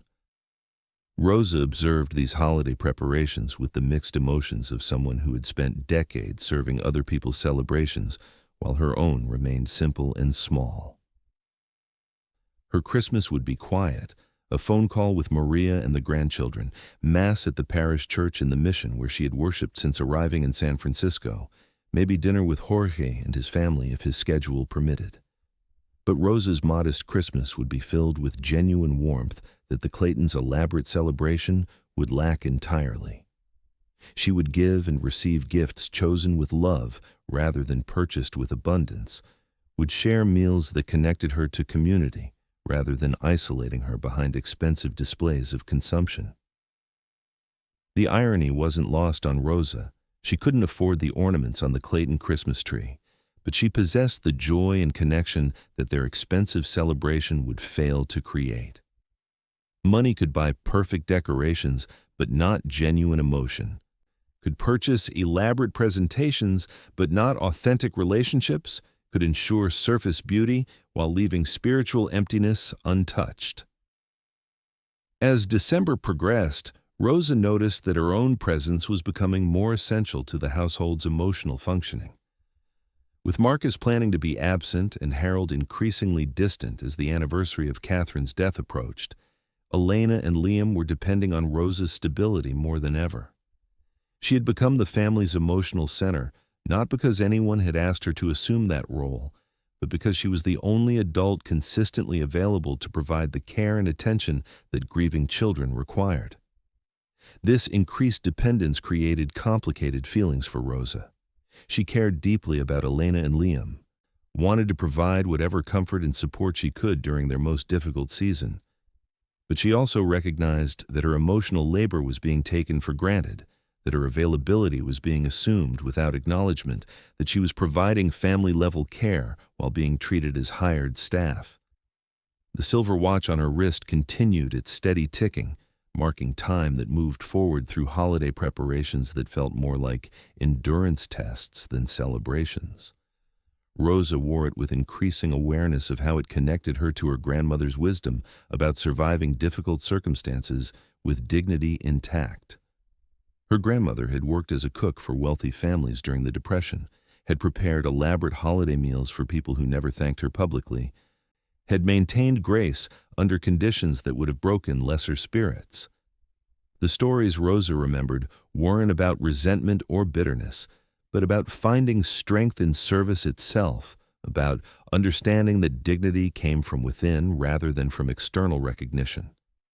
But Rosa was also aware that her grandmother had lived in different times, when options for women like them were far more limited, when enduring mistreatment was often the only available survival strategy. Rosa had choices her grandmother never possessed, had the option to seek employment where her competence would be appreciated rather than taken for granted. Yet leaving the Clayton family would mean abandoning Elena and Liam during the most difficult season of their lives, would mean allowing Harold's grief to consume him without any counterbalancing presence of warmth and stability. The moral complexity of the situation exhausted Rosa in ways that physical labor never had. The expensive Christmas preparations continued around her, professional decorators adjusting light displays that cost more than most people's annual salaries, caterers planning menus that would cost more per plate than Rosa spent on groceries in a month, florists arranging centerpieces that would be discarded after single uses. All of it beautiful, all of it perfect, all of it somehow deeply empty. Rosa moved through this elaborate choreography of wealth with the steady grace of someone who understood that her role was to enable other people's performances while remaining invisible herself. She polished silver that would be used once and put away, cleaned crystal that would hold expensive wines consumed without appreciation, prepared spaces for celebrations that would satisfy social obligations while leaving emotional needs completely unmet. But she also continued to provide the small acts of genuine care that actually mattered, helping Liam with homework that confused him, listening to Elena's anxieties about college applications and family expectations, ensuring that Harold's coffee was perfect each morning, even though he had never thanked her for the attention to detail that made his days possible. These acts of service weren't part of her job description. They were expressions of her own humanity, evidence of her capacity to care about people who had never learned to care about her in return. Rosa understood that her care was valuable, regardless of whether it was recognized, that love offered without expectation of return was its own reward, that dignity maintained under pressure was its own form of victory. The watch on her wrist marked each passing day of December with the reliability of time itself, moving steadily toward Christmas revelations that would test everything Rosa thought she understood about the Clayton family, about her own place in their world, about the difference between service and servitude. But Rosa's grandmother had always said that December was a month of miracles, precisely because it was a month of darkness, that light appeared most clearly when shadows were deepest, that hope emerged most powerfully when circumstances seemed most hopeless. The watch ticked on, measuring moments that would eventually bring unexpected gifts disguised as catastrophes, revelations wrapped in pain that would transform everyone involved in ways they couldn't imagine. Christmas was coming to the Clayton mansion, whether its inhabitants were ready or not, carrying with it the possibility of connection or deeper isolation, healing or permanent fracture, understanding or continued blindness to the human needs that existed beneath expensive surfaces. Rosa would meet whatever came with the same steady grace her grandmother had taught her, bearing witness to other people's pain while protecting her own dignity, serving with love while expecting nothing except the basic respect that should belong to every human being, simply by virtue of their shared humanity. The holiday season in the Clayton mansion unfolded with the mechanical precision of an expensive watch, every element perfectly timed, expertly coordinated, and somehow completely soulless. Rosa moved through the elaborate preparations like a careful dancer, maintaining the invisible labor that made such perfection possible while remaining unseen by the people who benefited from her constant attention. The first major holiday event was Harold's annual Christmas party for business associates and wealthy social connections, a gathering that served multiple functions: tax-deductible charity fundraising, network maintenance for future business opportunities, and public demonstration of the Clayton family's continued social prominence despite Catherine's death. The party would be attended by tech billionaires, investment managers, city politicians, and the kind of wealthy San Francisco society figures who appeared regularly in newspaper social pages. Rosa spent days preparing for this event, working alongside professional caterers who treated her with the casual indifference reserved for household staff. She coordinated flower arrangements, ensured that every bathroom contained fresh towels and expensive soaps, polished surfaces that would receive passing attention from guests whose net worth exceeded some country's gross domestic products. The irony of preparing elaborate celebrations for people who possessed unlimited resources wasn't lost on Rosa. She was arranging luxury for people who could afford to hire entire teams to handle such details, making perfection possible for guests who had never experienced imperfection, ensuring comfort for individuals who had never known discomfort. But she approached the work with the same meticulous care she gave to all her responsibilities, understanding that professionalism was its own form of dignity. Harold supervised these preparations with increasing anxiety as the anniversary of Catherine's death approached. His late wife had been the family's social coordinator, the person who had transformed business obligations into genuine celebrations through her natural warmth and authentic interest in other people. Without Catherine, Harold's parties felt like business meetings disguised as social events, technically successful but emotionally empty. "Rosa," Harold would say during his inspection tours of party preparations, his voice carrying the sharp tension of someone managing stress through control. "Make sure the lighting in the main hall's adjusted. It's too bright.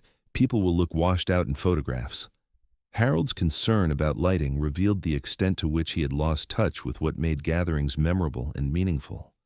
He was focused on surface details that might appear in social media posts, rather than creating atmosphere that would encourage genuine connection among his guests. The party would be photographically perfect and humanly hollow. But Rosa noticed details that Harold missed entirely. She saw how Liam would hide in the kitchen during party preparations, overwhelmed by the chaos and noise of strangers invading his home. She observed Elena's increasing anxiety about being displayed to her father's wealthy friends, expected to represent family stability while privately struggling with grief and eating disorders.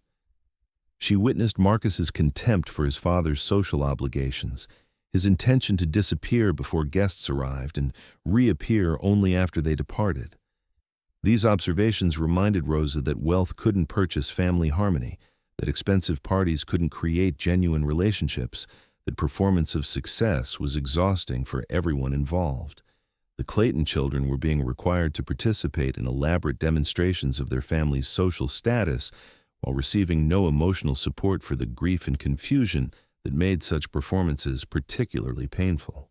The night of Harold's Christmas party arrived with December's characteristic San Francisco fog, turning the Pacific Heights mansion into an illuminated ship floating in gray mist.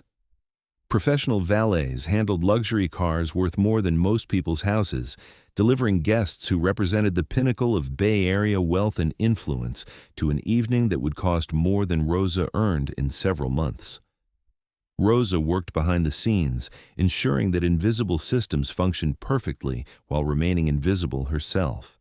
She monitored bathroom supplies, refreshed flower arrangements, coordinated with caterers who served food costing hundreds of dollars per plate to people who would consume it without thought or appreciation. The guests represented a catalog of American success: tech entrepreneurs whose companies had revolutionized digital communication, investment managers whose decisions affected global markets, real estate developers whose projects reshaped entire neighborhoods, cryptocurrency innovators whose digital assets gained and lost billions in value based on social media posts and regulatory rumors. Rosa moved through these displays of wealth with the careful attention of someone studying a foreign culture, fascinated by the casual way these people discussed amounts of money that represented lifetime earnings for ordinary workers. She overheard conversations about stock options worth hundreds of millions, real estate portfolios spanning multiple states, cryptocurrency holdings that fluctuated more in single days than she would earn in her entire lifetime.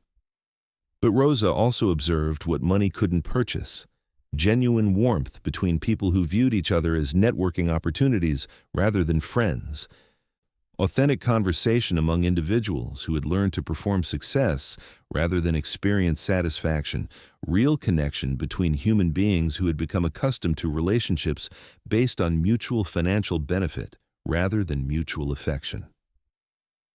Harold moved through his own party with the tired efficiency of someone fulfilling social obligations rather than enjoying social pleasure. He made appropriate conversation, accepted congratulations on business successes, participated in discussions about market trends and investment strategies. But Rosa, who had observed Harold closely for 7 years, could see the exhaustion beneath his public performance, the effort required to maintain appearances when private reality remained shaped by grief and loneliness. The party's most poignant moment came when several guests offered toasts celebrating Harold's continued success despite the challenges of the previous years, polite references to Catherine's death that acknowledged loss without directly confronting grief. Harold accepted these toasts with practiced gratitude, But Rosa saw how his hands trembled slightly when Catherine's absence was mentioned, how his smile became more fixed when guests praised his strength during difficult times. Elena made brief appearances at the party, fulfilling her obligations as Harold's daughter with the careful composure of someone who had learned to perform family stability while privately struggling with anxiety and depression. She wore designer clothes that had been selected by personal shoppers, spoke to guests with polite conversation she had been trained to provide since childhood, and disappeared as quickly as social requirements allowed. Liam avoided the party entirely, staying in his room with homework and video games, protected from adult social obligations by his age, but already learning that wealth came with performance requirements that would someday apply to him as well. Rosa checked on him periodically, bringing small plates of party food and quiet companionship that reminded both of them there were real human connections possible even during elaborate displays of artificial social interaction.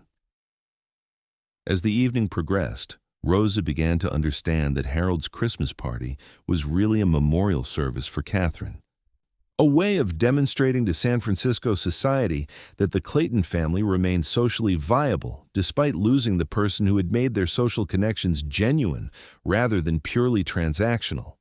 The event was Harold's way of proving that money could substitute for the warmth Catherine had provided, that professional event management could replace her natural gift for making strangers feel welcomed and valued. But the party's ultimate message was exactly opposite to Harold's intentions. The elaborate expense, professional coordination, and careful attention to detail only emphasized Catherine's absence, made more obvious the difference between performed hospitality and authentic welcome, highlighted the emotional poverty that existed beneath financial abundance. Rosa understood this irony better than anyone else at the party. She possessed the qualities that Catherine had brought to social gatherings: genuine care for others, attention to details that actually mattered to human comfort, ability to make people feel seen and valued rather than merely served. But Rosa's social position meant her gifts remained invisible, her humanity unrecognized by people who desperately needed what she could offer, but were too blinded by class prejudice to accept it. The silver watch on Rosa's wrist ticked steadily through the party hours, marking time that moved forward regardless of money spent or social status performed. Her grandmother had worked similar events during the Depression, had served elaborate meals to wealthy people who never acknowledged her presence, had maintained dignity while providing service to individuals who possessed material abundance but spiritual poverty. Rosa's grandmother had always said that service was noble when it was freely given, that work performed with care was its own reward, that dignity came from within rather than from external recognition. But she had also taught Rosa that self-respect sometimes required setting boundaries, that love offered without reciprocation could become self-destruction rather than generosity. As Harold's Christmas party reached its peak, guests consuming expensive wines while discussing investment strategies that would affect thousands of workers they would never meet, Rosa realized that her position in the Clayton household had become unsustainable. She was providing emotional labor that went far beyond her job description, caring for people who took her presence for granted while demonstrating no consideration for her own needs or feelings. The party would be deemed successful by every measurable standard: attendance by prominent social figures, favorable social media coverage, successful networking opportunities for Harold's business interests. But it would also represent the emotional emptiness that characterized the Clayton family's life since Catherine's death, their inability to create genuine connection despite unlimited financial resources. Rosa continued her invisible service throughout the evening, ensuring that every guest experienced perfection while remaining unseen herself. But she was also making mental preparations for changes that felt increasingly inevitable. Her grandmother's watch measured each passing moment with reliable precision, counting down toward revelations that would transform everyone's understanding of loyalty, service, and the true meaning of family legacy. The expensive party continued around her, beautiful and empty and somehow deeply tragic, a perfect metaphor for wealth without wisdom, success without satisfaction, performance without authenticity. But time, as Rosa's grandmother had always said, has its own intelligence, its own way of revealing truth beneath surface appearances, its own method of ensuring that dignity ultimately triumphs over cruelty, love over indifference, humanity over money. The morning after Harold's Christmas party dawned gray and subdued, San Francisco fog rolling in from the Pacific like nature's way of providing a gentle curtain for the city's recovery from evening excess. The Clayton mansion bore the subtle evidence of the previous night's celebration: crystal glasses forgotten in expensive corners, silk napkins abandoned on marble surfaces, the lingering scent of exotic flowers mixed with expensive perfumes and wines that cost more per bottle than most people earned in weeks. Rosa arrived at 7 o'clock as always, using her key to enter through the service door into a kitchen that looked like the aftermath of a very expensive storm. Professional caterers had cleaned most equipment before departing, but the kind of invisible details that made the difference between merely clean and genuinely welcoming remained for Rosa to address. Fingerprints on stainless steel, water spots on crystal, the careful arrangement of daily items that would restore the house's normal rhythm. Harold remained in his bedroom until nearly 9, unusual for someone whose morning routine typically followed military precision. When he finally appeared, dressed in weekend casual clothes that cost more than Rosa's monthly rent, he moved with the careful deliberation of someone nursing both a mild hangover and the emotional exhaustion that came from successfully performing social obligations while avoiding authentic human connection. "The party went well," Harold announced to no one in particular, his voice carrying the satisfied tone of someone reviewing a completed business transaction. He wasn't speaking to Rosa directly. 7 years of employment had established that Harold addressed her through third-person commentary rather than direct conversation, but she was expected to receive and acknowledge such observations as evidence of successful service. Rosa nodded respectfully while preparing Harold's morning coffee with the same meticulous attention she applied to all tasks, understanding that his satisfaction with the party's success was really relief that he had survived another social obligation without public emotional breakdown. The party had served its intended purposes, demonstrating continued Clayton family prominence, maintaining business relationships, proving that wealth could substitute for the warmth Catherine had provided naturally. But Rosa had observed the party from her invisible position and understood what Harold couldn't acknowledge. The evening had been successful only in the most superficial ways. Guests had attended out of social obligation rather than genuine affection. Conversations had remained professional rather than personally meaningful. The elaborate expense had created impressive appearances while failing to generate authentic human connection. The breakfast conversation, such as it was, consisted of Harold reviewing his phone while drinking coffee and eating Greek yogurt with organic berries that Rosa had arranged in a crystal bowl worth more than her grandmother's entire set of dishes. His focus remained on business emails and news alerts that affected his vast financial holdings, stock price movements, cryptocurrency fluctuations, real estate market analyses that would inform his next investment decisions. Rosa moved through her morning routine of restoring order to spaces that had been temporarily disrupted by wealth's performance of itself. She arranged fresh flowers throughout the house, not the elaborate professional displays from the party, but simpler arrangements that brought life and color to rooms that needed daily renewal. She cleaned surfaces that gleamed like mirrors, maintained the kind of invisible perfection that wealthy people expected without consciously noticing. But something felt different this morning, and Rosa gradually realized that the previous evening's observations had crystallized her understanding of her position in the Clayton household. For 7 years, she'd provided service that went far beyond professional requirements, had offered emotional support that wasn't part of her job description, had created stability and warmth that the family depended upon without acknowledging or reciprocating. The Christmas party had revealed the extent of this emotional labor by contrast. Professional caterers had provided technically perfect service, food served at proper temperatures, drinks mixed to exact specifications, spaces maintained in pristine condition throughout the evening. But their service had been purely transactional, lacking the care and attention that Rosa brought to daily interactions with the family. The difference was that professional caterers expected only payment for their services, while Rosa had been providing something more valuable without recognition, the kind of care that transformed a house into a home, work into love, service into family support. She had been giving freely what the Clayton family needed most: consistent attention, emotional stability, human warmth, while being valued only for the measurable tasks that any competent domestic worker could perform. This realization wasn't accompanied by anger or resentment. Emotions Rosa had learned long ago were luxury items she couldn't afford. Instead, it brought clarity about the unsustainable nature of her current position.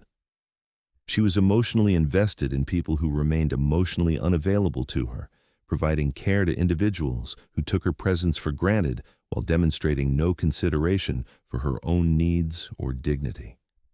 Liam appeared in the kitchen around 10:30, moving quietly in the way children learn when their homes have become unpredictable emotional environments. At 10, he was developing the careful radar that children of grieving parents often possess, the ability to assess adult moods before deciding how much of his own personality was safe to reveal. "Miss Rosa," Liam said tentatively, settling into his usual chair at the kitchen counter where they had shared countless conversations over homework and snacks. "The party was really loud last night. Did you have to work the whole time?" Rosa paused in her cleaning to focus attention on this child who consistently demonstrated more consideration for her well-being than any adult in his family had ever shown.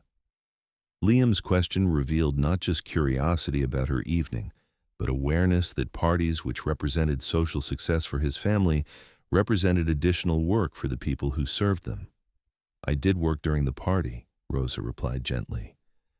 "But that's part of my job, mijo. Your father has important friends who need to feel welcome in your home." She offered the explanation she was supposed to provide, that such work was normal, expected, acceptable, while recognizing that Liam's concern suggested emotional intelligence that his father seemed to lack entirely. "But you didn't get to enjoy anything," Liam observed with the directness that children possess before they learn that some truths are supposedly better left unspoken. "You had to work while everyone else had fun. That doesn't seem fair." Rosa's heart broke and healed simultaneously at this child's recognition of inequity that the adults around him accepted without question. Liam had inherited his mother's empathy, her ability to see other people as fully human regardless of their social position or economic status. Catherine, Rosa had learned through overheard conversations and careful observation, had possessed the rare quality of treating service staff as valuable individuals rather than convenient appliances. "Fairness is complicated, mijo," Rosa said carefully, choosing words that might help Liam understand adult realities without becoming cynical about human nature. "Sometimes people work so other people can enjoy themselves. The important thing is that everyone is kind and respectful to each other, no matter what kind of work they do." Liam nodded with the serious consideration he brought to all their conversations, processing information that would help him navigate a world where wealth created complex hierarchies of human value. Rosa hoped that her influence, however limited by her employee status, might help him develop into the kind of adult who valued people for their humanity rather than their economic function. Elena appeared while Rosa and Liam were talking, moving through the kitchen with the careful precision of someone monitoring every aspect of her appearance and behavior for signs of imperfection. The 19-year-old had inherited her father's intensity, but directed it toward self-control rather than business success, creating elaborate systems of discipline around food, exercise, and academic achievement. "Rosa," Elena said quietly, "thank you for everything you did for the party last night. I heard some guests commenting about how perfectly organized everything was, how comfortable they felt in our house." She paused, then added with unusual directness, I know most of that was because of your work, not just the professional caterers. Rosa was startled by this direct acknowledgement of her contribution, the first time any family member had explicitly recognized the difference between her service and purely commercial transaction. Elena's words suggested awareness that Rosa's care created something qualitatively different from what money could purchase, the kind of attention that made elaborate events feel intimate rather than sterile, welcoming rather than performative. "Thank you for noticing, Miss Elena," Rosa replied, moved by this unexpected recognition while carefully maintaining professional boundaries. "I want your family's guests to feel comfortable, to see how beautiful your home can be when it's filled with people and warmth." The conversation carried undertones that none of them addressed directly. Elena's awareness that their house had felt empty and cold since Catherine's death, Rosa's subtle suggestion that warmth came from human attention rather than expensive decoration, the shared recognition that successful social events required emotional intelligence that Harold's money couldn't purchase. But this moment of understanding between Rosa and Elena also highlighted the fundamental problem in Rosa's employment situation. Elena possessed the emotional sophistication to recognize Rosa's contributions, but lacked the authority to change how Rosa was treated by Harold or Mrs. Peterson. Recognition without power to effect change was its own form of frustration. Appreciation without ability to demonstrate respect through improved conditions or compensation. Rosa continued with her morning routine while these thoughts crystallized into clearer understanding of her position. She was appreciated by the Clayton children who needed her most, but employed by a man who saw her as useful equipment rather than a valuable human being. The emotional labor she provided wasn't recognized in her job description or reflected in her compensation, despite being the aspect of her service that the family needed most desperately. The silver watch on her wrist ticked steadily through these morning realizations, marking time that moved forward toward changes Rosa was beginning to understand were necessary for her own emotional survival. Her grandmother had taught her that dignity sometimes required difficult choices, that self-respect might demand leaving situations that provided financial security but damaged spiritual well-being. Harold emerged from his home office around noon, moving through the house with the restless energy of someone avoiding difficult emotions through constant activity. He inspected party cleanup with the attention to detail that had made him successful in business, noting small imperfections that professional cleaners had overlooked but that Rosa's careful attention would address. "The silver needs more attention," Harold observed, not speaking directly to Rosa, but making comments she was expected to overhear and address. "Some of the crystal showed water spots under the dining room lights last night. People notice these details, even if they don't mention them." Rosa acknowledged these observations with professional courtesy, while internally noting their significance. Harold's criticism focused entirely on surface appearances, how things looked to guests who were essentially strangers, rather than on qualities that affected his family's daily emotional well-being. He could identify water spots on crystal, but remained blind to his children's pain, anxiety, and need for consistent adult attention. This misallocation of attention represented Harold's fundamental confusion about what actually mattered in human life. He had become expert at managing appearances while losing the ability to address reality, had developed sophisticated skills for impressing strangers while becoming incompetent at nurturing the people closest to him. Rosa understood that Harold's criticism of her cleaning reflected deeper problems than dissatisfaction with her performance. He was displacing anxiety about social judgment onto manageable targets, trying to control surfaces when he felt powerless to address underlying emotional issues that threatened his family's stability. But understanding Harold's psychological motivations didn't make his criticism less hurtful or more acceptable.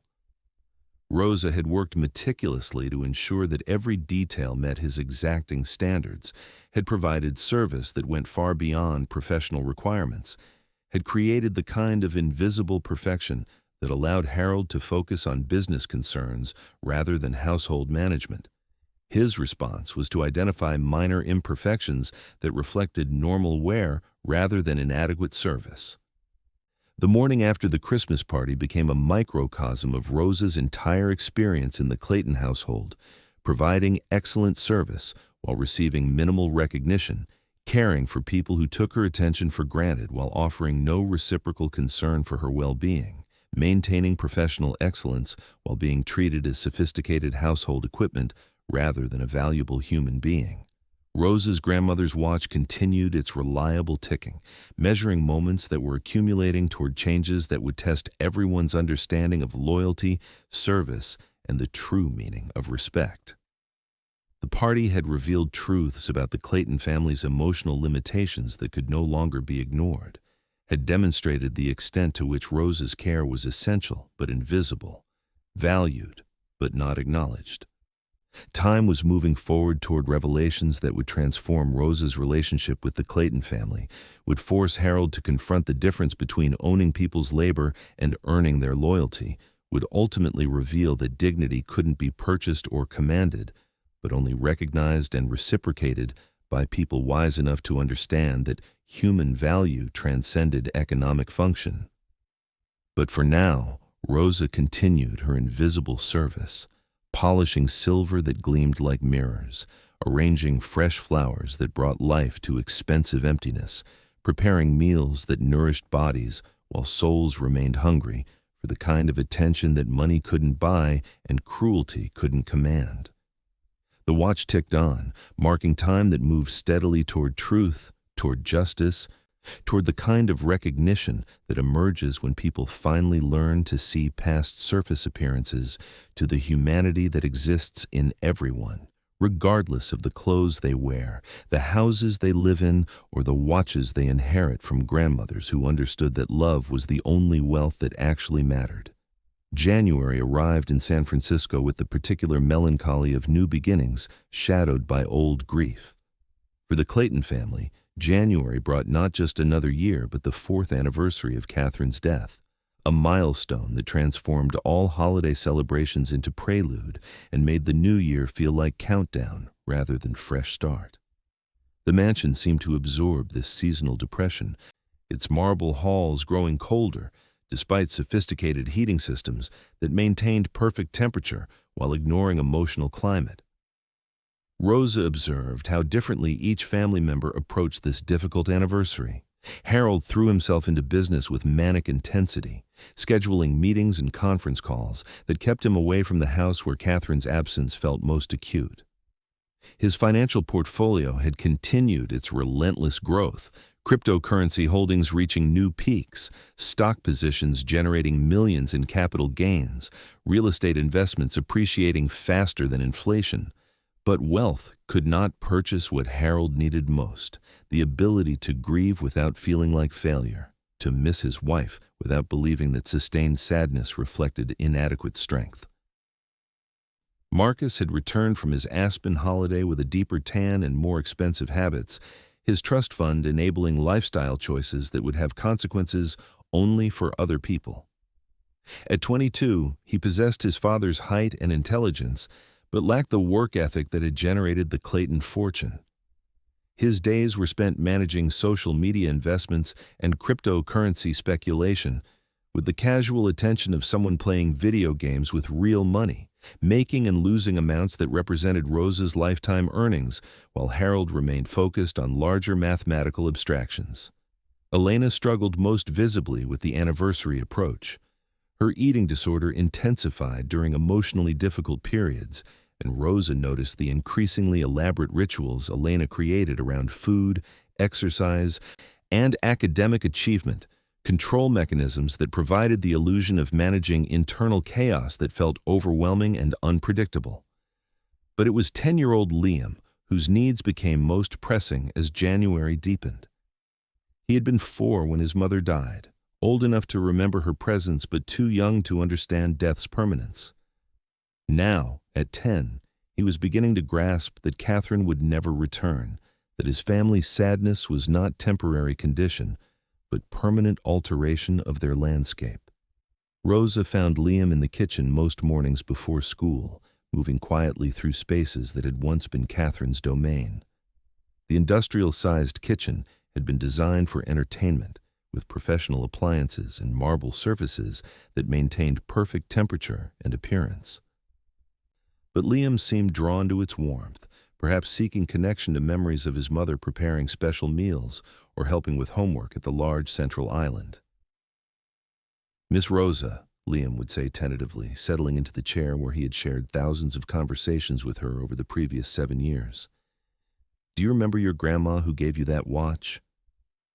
Rosa would pause in whatever task occupied her morning, preparing Harold's precise coffee, arranging fresh flowers, organizing school supplies that Liam consistently left scattered through expensive rooms, and focus complete attention on this child who asked questions that revealed remarkable emotional intelligence.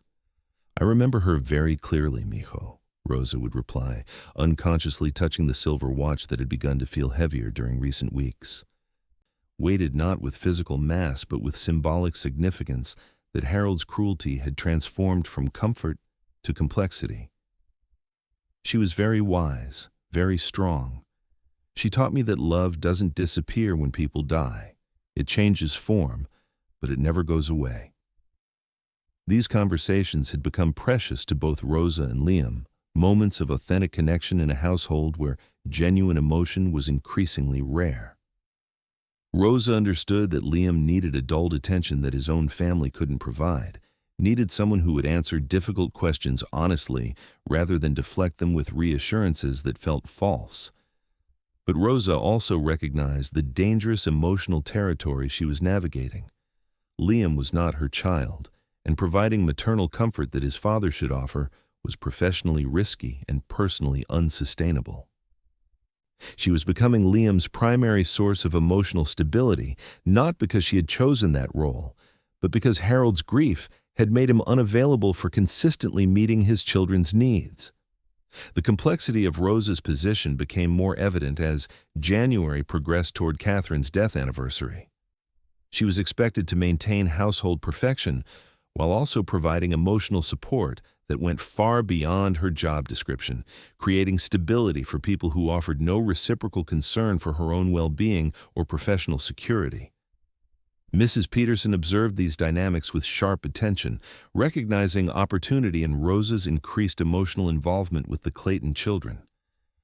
The head housekeeper had spent 30 years learning to survive in wealthy households through professional distance and strategic indispensability, never allowing personal feelings to compromise her position or create expectations that employers might exploit. "Rosa," Mrs. Peterson would say with false concern, "I hope you're maintaining appropriate boundaries with the family.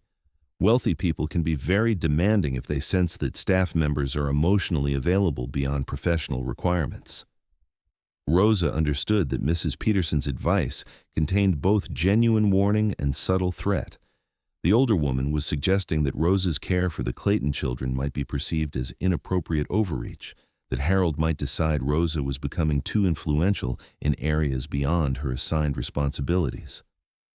But Rosa also knew that someone had to provide the emotional attention the Clayton children desperately needed. Harold remained lost in grief and business obligations. Marcus was too self-absorbed to notice anyone else's pain, and professional staff like Mrs. Peterson offered only transactional service that met physical needs while ignoring emotional requirements.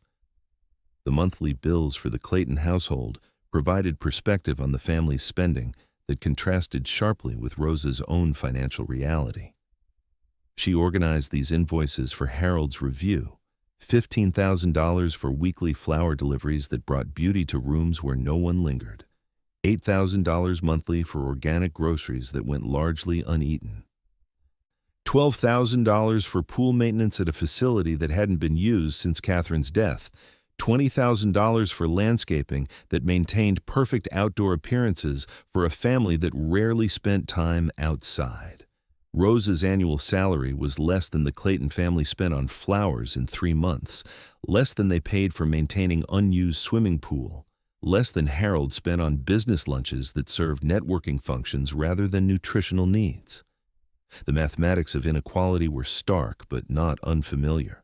Rosa had worked for wealthy families before and understood that her labor was valued differently than her employer's time, that her needs were considered less important than their conveniences. But what bothered Rosa more than financial inequality was the emotional indifference that accompanied it.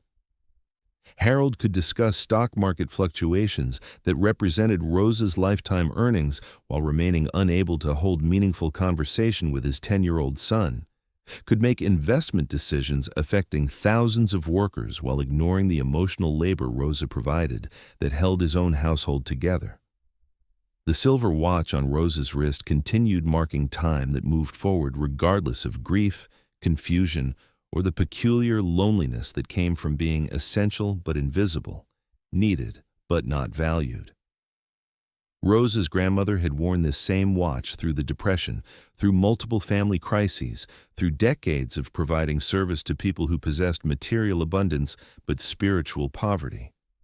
Her grandmother's stories had prepared Rosa for the moral complexities of serving wealthy families, had taught her that dignity came from within rather than external recognition, that service performed with love was noble, regardless of how it was received. But her grandmother had also lived in different times, when options for women like them were far more limited, when enduring mistreatment was often the only available survival strategy. Rosa was beginning to understand that she had choices her grandmother never possessed, that remaining in employment situations that damaged self-worth was not necessarily noble if alternatives existed. Her daughter Maria had achieved professional respect through education and expertise, had created life where her value was acknowledged through salary, benefits, and recognition that reflected her contribution to patient care.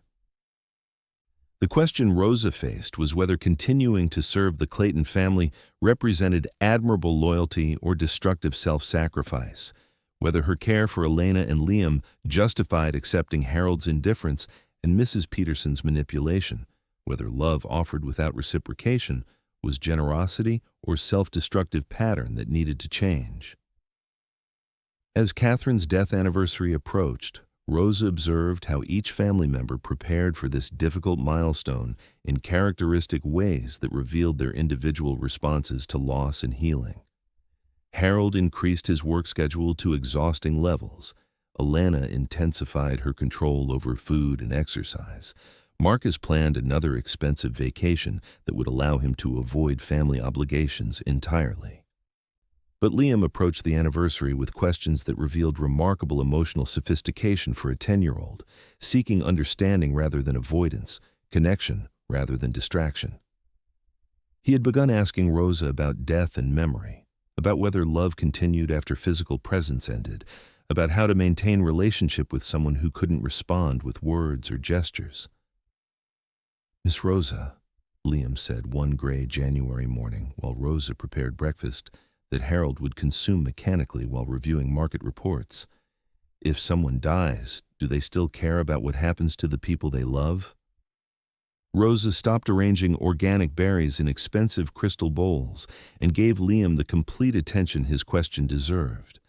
At 10, he was wrestling with concepts that challenged many adults, trying to understand whether his mother's death meant the end of her love or transformation of it into something less visible but equally real. "I believe," Rosa said carefully, choosing words that might comfort without creating false expectations, "that when someone loves you very much, that love becomes part of who you are. It doesn't disappear when they die. It stays with you, helps you become the kind of person they hoped you would be."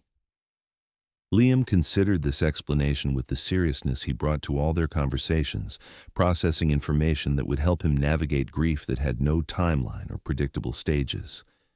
Rosa understood that she was providing emotional education that Liam's own father should offer, answering questions about life's most difficult realities because Harold remained unable to face them directly. The watch on Rosa's wrist ticked steadily through these conversations, marking time that moved toward revelations that would transform everyone's understanding of loyalty, service, and the true meaning of family legacy. Catherine's anniversary was approaching, bringing with it the possibility of deeper healing or further fracture, connection, or continued isolation. But time, as Rosa's grandmother had always taught her, had its own wisdom about when truths needed to be revealed, when patience was rewarded, when love offered without expectation would finally receive recognition from people who had been too damaged by their own pain to see the care that surrounded them daily. The watch continued its reliable ticking, counting moments that accumulated toward changes that would test everyone's capacity for growth, forgiveness, and the kind of recognition that could heal families fragmented by loss and transformed by understanding what actually mattered in human relationships. The 4th anniversary of Catherine Clayton's death arrived on a Tuesday morning gray with San Francisco's winter fog, the kind of weather that made the entire city feel wrapped in mourning cloth. Rosa arrived at the Clayton mansion that morning with particular awareness that this day would test everyone's emotional reserves in ways that previous anniversaries had not, understanding that grief follows its own timeline that has little respect for human expectations of healing and recovery. Harold had left the house before dawn, avoiding the breakfast routine that surrounded him with domestic normalcy on a day when normalcy felt impossible. He had scheduled back-to-back meetings that would keep him in his downtown office until late evening, using professional obligations to avoid confronting the memories that made his house feel like a memorial to everything he had lost. Rosa found evidence of Harold's early departure in small details that spoke of distraction and emotional disturbance. Coffee spilled on counter surfaces he usually kept pristine, papers scattered rather than organized in his typical careful piles, the expensive suit jacket left draped over a chair rather than properly hung in the closet where his clothes were arranged with military precision. These small disruptions in Harold's normally rigid routine revealed the intensity of his private struggle with Catherine's memory. The effort required to maintain professional composure while internal landscape remained devastated by loss that time had failed to heal. Rosa understood that Harold's avoidance wasn't indifference, but overwhelming, that his inability to honor Catherine's memory reflected not lack of love, but love so intense it had become destructive rather than sustaining. Elena remained in her room until nearly noon, emerging only when hunger became more pressing than the desire to avoid family interactions that might trigger emotional discussions she felt unprepared to navigate. At 19, she possessed sophisticated vocabulary for academic subjects, but lacked language for grief that had shaped her adolescence in ways that would affect her relationships and self-perception for decades. When Elena finally appeared in the kitchen, she moved with the cautious precision of someone walking through emotional minefield, alert for triggers that might destabilize carefully maintained equilibrium. Her appearance showed the physical toll of intensified anxiety. Dark circles under eyes that had become too large for her increasingly thin face, hands that trembled slightly when she thought no one was observing, the brittle brightness of someone using tremendous energy to appear normal when internal reality felt chaotic and unpredictable. "Rosa," Elena said quietly, settling at the kitchen counter where she often sought Rosa's stable presence during difficult periods. "Do you think it's wrong that I don't really remember Mom's voice anymore? I try to hear it in my memory, but it's like trying to remember dreams after you wake up." Rosa paused in her preparation of Elena's carefully measured lunch, portions that had grown smaller as Elena's anxiety about the anniversary increased, and focused complete attention on this young woman who was articulating one of grief's most painful realities, the way memory fades even when love remains constant, the way details that once felt permanent can become uncertain with time's passage. "Memory works differently for everyone," Rosa replied gently, understanding that Elena needed validation rather than correction, comfort rather than solutions. "Sometimes we remember voices in different ways, not just sounds but feelings, the way someone made us feel safe or loved. That kind of memory doesn't fade, even when other details become unclear." Elena nodded with the relief of someone receiving permission to grieve in her own way, rather than according to expectations about how memory should function, how healing should progress, how daughters should honor dead mothers. Rosa's response acknowledged the complexity of loss while offering hope that connection could survive even when specific memories became uncertain. But Rosa also recognized the dangerous territory she was navigating professionally. Providing emotional counsel to Harold's daughter went far beyond her job description as household staff, created expectations that could be problematic if Harold ever realized the extent of Rosa's involvement in his children's emotional development. Yet Elena desperately needed adult guidance that her father was unable to provide, support that would help her navigate grief without developing destructive coping mechanisms. Marcus had departed for another expensive vacation, this time to a ski resort in Switzerland where he could avoid family obligations while spending money that required no effort or achievement on his part. His absence simplified household logistics, but also meant that Elena and Liam would face the anniversary without even the minimal emotional support that his distracted presence might have offered. Liam approached the anniversary with questions that revealed remarkable emotional intelligence for a 10-year-old, but also highlighted the inadequacy of support available from his actual family members. He had become Rosa's shadow during the morning, following her through household routines while processing complex thoughts about death, memory, and the meaning of continuing life when someone you love has died. "Miss Rosa," Liam said as Rosa arranged fresh flowers in the main hall, white lilies that Catherine had loved, placed where her portrait hung among family photos that Harold no longer looked at directly. "If I do something that would make Mom proud, does she know about it somehow?" The question pierced Rosa's heart with its combination of hope and uncertainty, its implicit acknowledgement that Liam needed continued connection with his mother's love, even though her physical presence had ended permanently. At 10, he was trying to understand whether good behavior and achievement could somehow honor Catherine's memory, whether his efforts to be worthy of her love would be recognized by someone who could no longer respond with words or gestures. "I believe," Rosa said carefully, arranging flowers with the attention she might give to sacred ritual, "that when someone loves you the way your mother loved you, they become part of how you see yourself, part of what helps you choose to do good things. So in that way, she knows because she's part of who you are now." Liam absorbed this explanation with the focused attention he brought to concepts that would help him navigate a world where his mother's absence was permanent, but her influence could remain positive force in his development. Rosa understood that she was providing philosophical framework that Liam's father should offer, helping him develop understanding of love that transcends death, because Harold remained unable to discuss such complex emotional territory.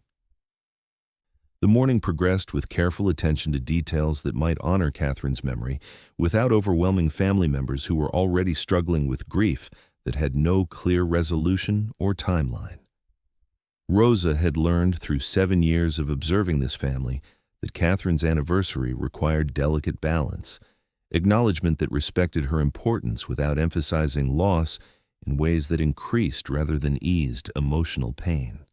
Mrs. Peterson approached the day with professional efficiency that deliberately ignored its emotional significance, focusing on household tasks that could be measured and completed, rather than confronting feelings that defied management or control. Her approach represented one survival strategy: avoid what cannot be changed, maintain function regardless of internal landscape, protect professional position by remaining useful rather than emotionally engaged. But Rosa understood that Mrs. Peterson's emotional distance, while professionally safer, offered nothing to Elena and Liam, who needed adult attention that acknowledged their grief while providing stability and hope. Someone had to witness their pain, validate their confusion, offer guidance that might help them develop healthy ways of processing loss that would affect them throughout their lives. The responsibility was enormous and professionally risky, yet Rosa found herself unable to withdraw the care that these children desperately needed. She had watched Elena and Liam grow up, had been present for birthday celebrations and school achievements, had provided consistent adult attention during years when their father was learning to function despite devastating loss. Her emotional investment in the Clayton children had deepened gradually, almost imperceptibly, until she realized that she cared about their well-being in ways that transcended professional duty. They had become not her children, but children she loved, a distinction that created complicated obligations without clear boundaries or explicit recognition from their actual family. The silver watch on Rosa's wrist ticked steadily through this emotionally charged day, marking time that moved forward despite grief, counting moments that accumulated toward understanding truth that had been hidden beneath surface appearances for far too long. Catherine's anniversary was revealing not just the family's continued struggle with loss, but the extent to which Rosa had become essential to their emotional survival. Harold's deliberate absence on this crucial day demonstrated his continued inability to provide the leadership and support his children needed during their most vulnerable period. His wealth could purchase every form of professional service except the personal attention that Elena and Liam required from their father, the kind of emotional presence that couldn't be delegated to staff or substituted with expensive alternatives. Rosa began to understand that Catherine's anniversary was forcing recognition of truths that the Clayton family had avoided acknowledging, that grief without support becomes destructive rather than healing, that children need adults who can face difficult emotions rather than flee from them, that money cannot purchase the courage required for authentic human connection during life's most challenging periods. The afternoon brought an unexpected visitor that would transform everyone's understanding of Rosa's place in the Clayton family's history. Mrs. Peterson answered the door to find an elderly man wearing expensive but understated clothes, carrying a briefcase that suggested legal or financial business, asking to speak with Harold Clayton about matters concerning Rosa Morales. The visitor introduced himself as Thomas Mitchell, attorney for Harold's late father's estate, carrying documents that would reveal information no one in the current generation had known existed. The legal papers in his briefcase concerned a trust fund that Harold's father had established, a financial arrangement that had remained secret until specific conditions were met, conditions that were connected inexplicably to Rosa's employment with the Clayton family. Mrs. Peterson received this visitor with confusion and suspicion, uncertain how a household staff member could be connected to legal matters involving the Clayton family's financial affairs. But Thomas Mitchell insisted on waiting for Harold's return, indicating that the documents he carried would reveal information that affected both Harold and Rosa in ways that would transform their relationship permanently.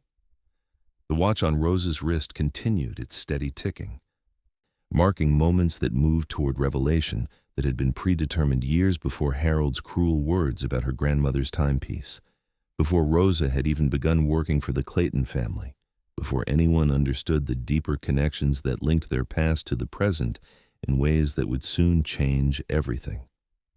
Time was moving toward justice that would emerge naturally from secrets finally revealed, toward understanding that would transform cruelty into compassion, toward recognition that would honor the service Rosa had provided while revealing the legacy she had inherited through circumstances no one could have imagined. The anniversary of Catherine's death would become the day when hidden truths emerged to heal wounds that went far deeper than anyone had understood, when love offered without expectation would be honored in ways that transcended anything money could provide or cruelty could destroy. Thomas Mitchell waited in the Clayton Mansion's formal sitting room with the patient demeanor of someone carrying information that would transform everyone's understanding of relationships they had taken for granted, connections they had never questioned, and a legacy that had been waiting decades to be revealed. His presence created unusual tension in the household routine, not because he was unwelcome, but because legal visitors typically meant changes that could not be controlled or predicted. Mrs. Peterson hovered nearby with obvious discomfort, uncertain why a prestigious law firm would send a senior partner to discuss matters involving Rosa Morales, wondering what complications might emerge from whatever documents filled the expensive briefcase that Thomas Mitchell guarded with careful attention. Her professional instincts suggested that unexpected legal visits rarely brought good news, that secretive family matters often involved revelations that disrupted established household hierarchies. Rosa continued her daily routines with growing awareness that something significant was developing around her, though she could not imagine what legal matter might connect her to Harold Clayton's family business. She cleaned and organized with increased attention to detail, perhaps sensing that this ordinary Tuesday was about to become extraordinary in ways that would require all her emotional strength to navigate successfully. Elena and Liam remained largely unaware of the visitor's significance, occupied with their own processing of Catherine's anniversary and the complex emotions that such milestones triggered. But they both noticed the unusual tension that seemed to permeate the house, the way Mrs. Peterson moved with sharper efficiency, the way Rosa seemed more thoughtful and careful in her responses to their questions. Harold finally returned to the house at 6:30, later than his usual schedule but earlier than he had originally planned, drawn home by curiosity about the legal visitor who had been waiting for nearly 4 hours. Thomas Mitchell's message had been deliberately vague, matters concerning family legacy that required private discussion with the deceased Harold Clayton Sr.'s instructions. Harold entered the sitting room with the wary attention of someone who had learned that unexpected legal visits often involved complications related to his vast financial holdings, potential challenges to his investment strategies, or regulatory issues that could affect his cryptocurrency portfolios. He approached Thomas Mitchell with professional courtesy that masked personal uncertainty about what older generations' legal arrangements might still require resolution. "Mr. Mitchell," Harold said, settling into the leather chair across from the attorney, "I understand you have documents related to my father's estate. I thought all such matters were settled years ago when he died." Thomas Mitchell opened his briefcase with careful deliberation, removing papers that had been waiting 7 years for this specific conversation. Legal arrangements that Harold's father had made with extraordinary attention to timing and circumstance. The documents were complex, involving trust funds and conditional inheritances that had been structured to remain secret until precise requirements were fulfilled. "Your father," Thomas Mitchell began, his voice carrying the gravity of someone delivering information that would reshape family understanding, established a trust fund in 2010, 3 years before his death. The trust was structured with unusual conditions. It would remain inactive until specific circumstances were met, circumstances that involved both your family and a particular individual who would enter your household's employment. Harold listened with increasing confusion. Unable to imagine what connection could exist between his father's financial planning and household staff arrangements that had been made years after the old man's death. The elder Harold Clayton had been methodical about legal and financial matters, but had never shown interest in domestic employee decisions that seemed far removed from business investments and estate planning. "The individual specified in your father's trust arrangement," Thomas Mitchell continued, consulting documents that revealed extraordinary forethought and planning, "was Rosa Elena Morales, identified through specific details that would ensure correct identification when she eventually entered your family's employment." Harold felt the careful structure of his understanding beginning to shift, like earthquake tremors that preceded major geological changes.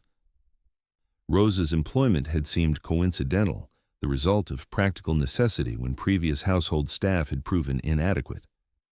The possibility that her presence in his family's life had been somehow predetermined challenged assumptions about causality, accident, and the nature of relationships he had taken for granted. "I don't understand," Harold said slowly, his voice carrying confusion rather than anger, uncertainty rather than resistance. "How could my father have known about Rosa before she ever worked for our family? What possible connection could have existed?" Thomas Mitchell removed a sealed envelope from his briefcase, one that bore Harold Clayton Sr.'s distinctive handwriting and instructions that it should be opened only in Harold's presence when Rosa Morales had completed 7 years of employment with the Clayton family. The timing was precise to the day. Catherine's anniversary had been calculated into arrangements that revealed extraordinary planning and emotional intelligence. Inside the envelope, Harold found a letter written in his father's careful script, words that had been waiting 7 years to explain connections that spanned generations, relationships that had existed long before Harold understood their significance, and a legacy that honored service while revealing secrets that would transform everyone involved. The letter began with acknowledgement of pain that Harold carried regarding his father's emotional distance during his childhood. Relationship difficulties that had never been resolved before death made conversation impossible. But it continued with revelations that would recontextualize everything Harold thought he understood about his family's history and Rosa's place within it. Harold, the letter read, if you are reading this, then Rosa Morales has served your family faithfully for 7 years, proving herself worthy of trust that I placed in her before you ever met. Rosa is the granddaughter of Elena Morales, a woman who worked for our family during the 1940s and 1950s, who provided service that went far beyond professional requirements during some of our most difficult years. Harold's hands trembled as he continued reading, absorbing information that revealed his father's capacity for gratitude and planning that had never been evident during their limited and often tense relationship. The elder Clayton had possessed emotional depth that he had failed to express directly, wisdom about human relationships that he had demonstrated through actions rather than words. Elena Morales, the letter continued, worked for us when your mother was dying of tuberculosis, when I was struggling to maintain business operations while caring for a sick wife and managing a household that was falling apart around us. Elena provided care that probably saved your mother's life. Certainly saved our family from complete collapse during those terrible months. Harold realized he was learning family history that had never been shared with him, understanding for the first time the circumstances that had shaped his parents' relationship and his own childhood experiences. His mother's illness had been mentioned rarely and never in detail. Presented as medical challenge that had been overcome through professional treatment rather than personal sacrifice from people whose names had never been mentioned. Your mother recovered largely because Elena Morales provided round-the-clock nursing care that we could not afford to purchase professionally, the letter revealed. Elena left her own family, worked without adequate compensation, slept in our house for months to ensure that your mother received attention that literally saved her life. We owed her debt that we never adequately repaid. The financial obligation that Harold's father had felt toward Elena Morales had been structured into the trust fund as an attempt to honor service that transcended normal employment relationships. But the elder Clayton had also recognized that direct payment might be insulting to a woman whose care had been motivated by human compassion rather than financial consideration. When Elena died in 1995, the letter continued, I learned that her granddaughter Rosa had been born in Mexico, that the family had returned there during the Depression but maintained connections to San Francisco. I arranged for Rosa to receive educational opportunities and immigration assistance, hoping that she might someday return to serve your family with the same dignity and grace that her grandmother had shown us. Harold began to understand that Rosa's employment with his family had been neither accidental nor purely coincidental, that his father had operated behind scenes to create opportunities for Rosa, while ensuring that her service would be recognized appropriately when specific conditions were met. The 7-year requirement had been calculated to demonstrate Rosa's genuine commitment rather than temporary convenience. The trust fund that Thomas Mitchell administered contained amount that reflected Harold Sr.'s understanding of Rosa's grandmother's true contribution to their family's survival, $500,000, structured to provide Rosa with financial independence while honoring debt that had accumulated interest over decades of gratitude and respect. But the letter's most significant revelation concerned the watch that Harold had criticized with such cruelty just months earlier.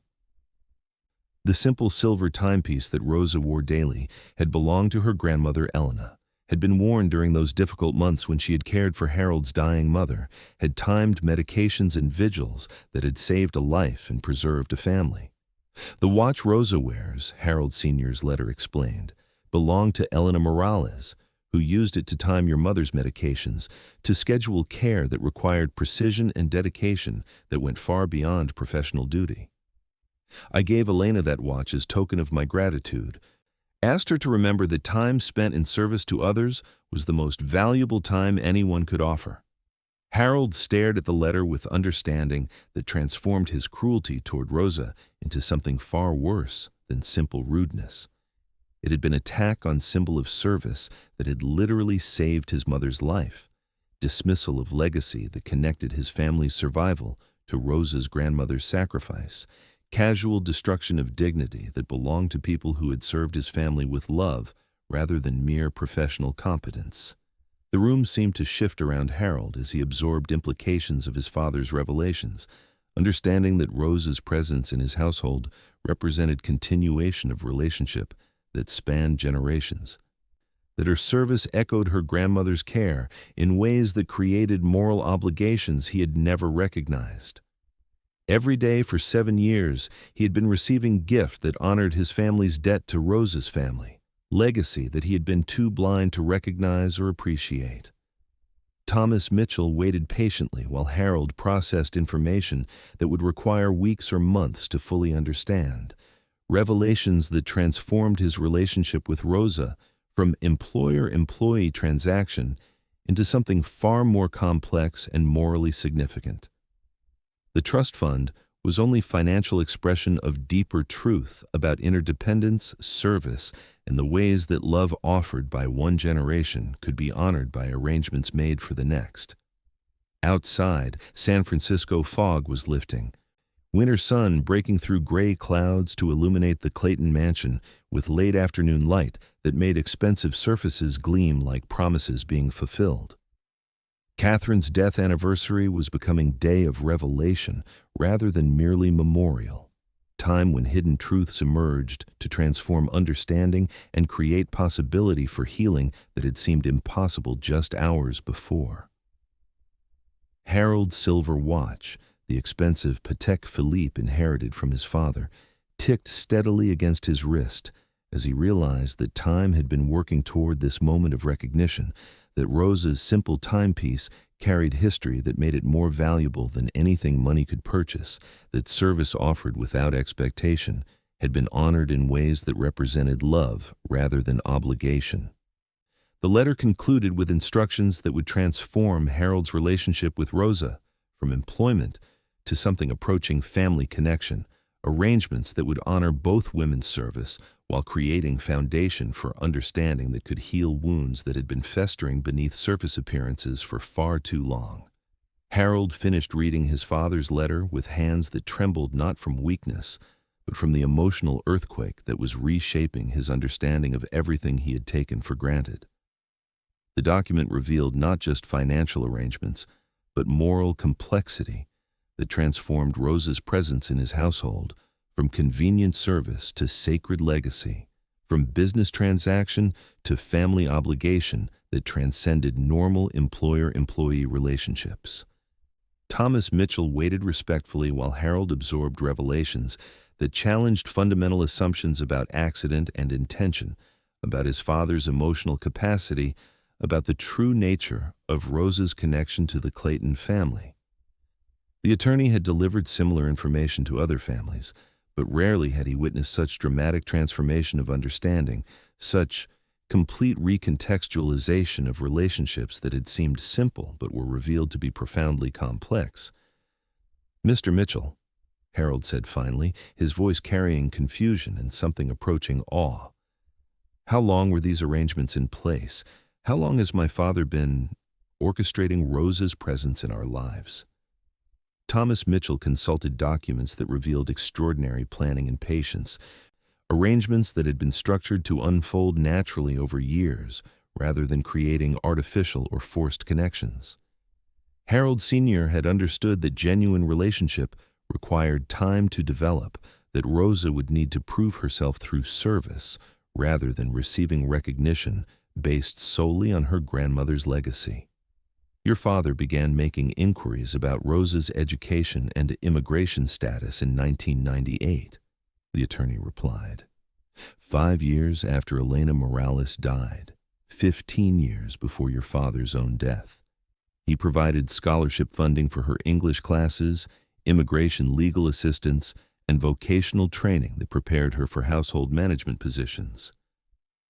Harold realized that Rosa's qualifications and competence had been shaped partially by his father's investment in her development, that her excellent service reflected not just natural ability, but opportunities that had been provided specifically to prepare her for eventual employment with the Clayton family. The elder Harold had been investing in Rosa's future while planning for arrangements that would honor her grandmother's memory. But the legal documents also revealed that Rosa herself had no knowledge of these historical connections, had never been informed about her grandmother's service to the Clayton family or the trust fund arrangements that had been made on her behalf. Her service had been genuine rather than motivated by expectation of inheritance, her care authentic rather than calculated to achieve financial benefit. Rosa doesn't know about any of this, Harold observed, understanding that this information created moral obligations more complex than simple financial transfer, responsibilities that would require careful consideration of how revelation might affect relationships that had developed naturally over 7 years of shared daily experience.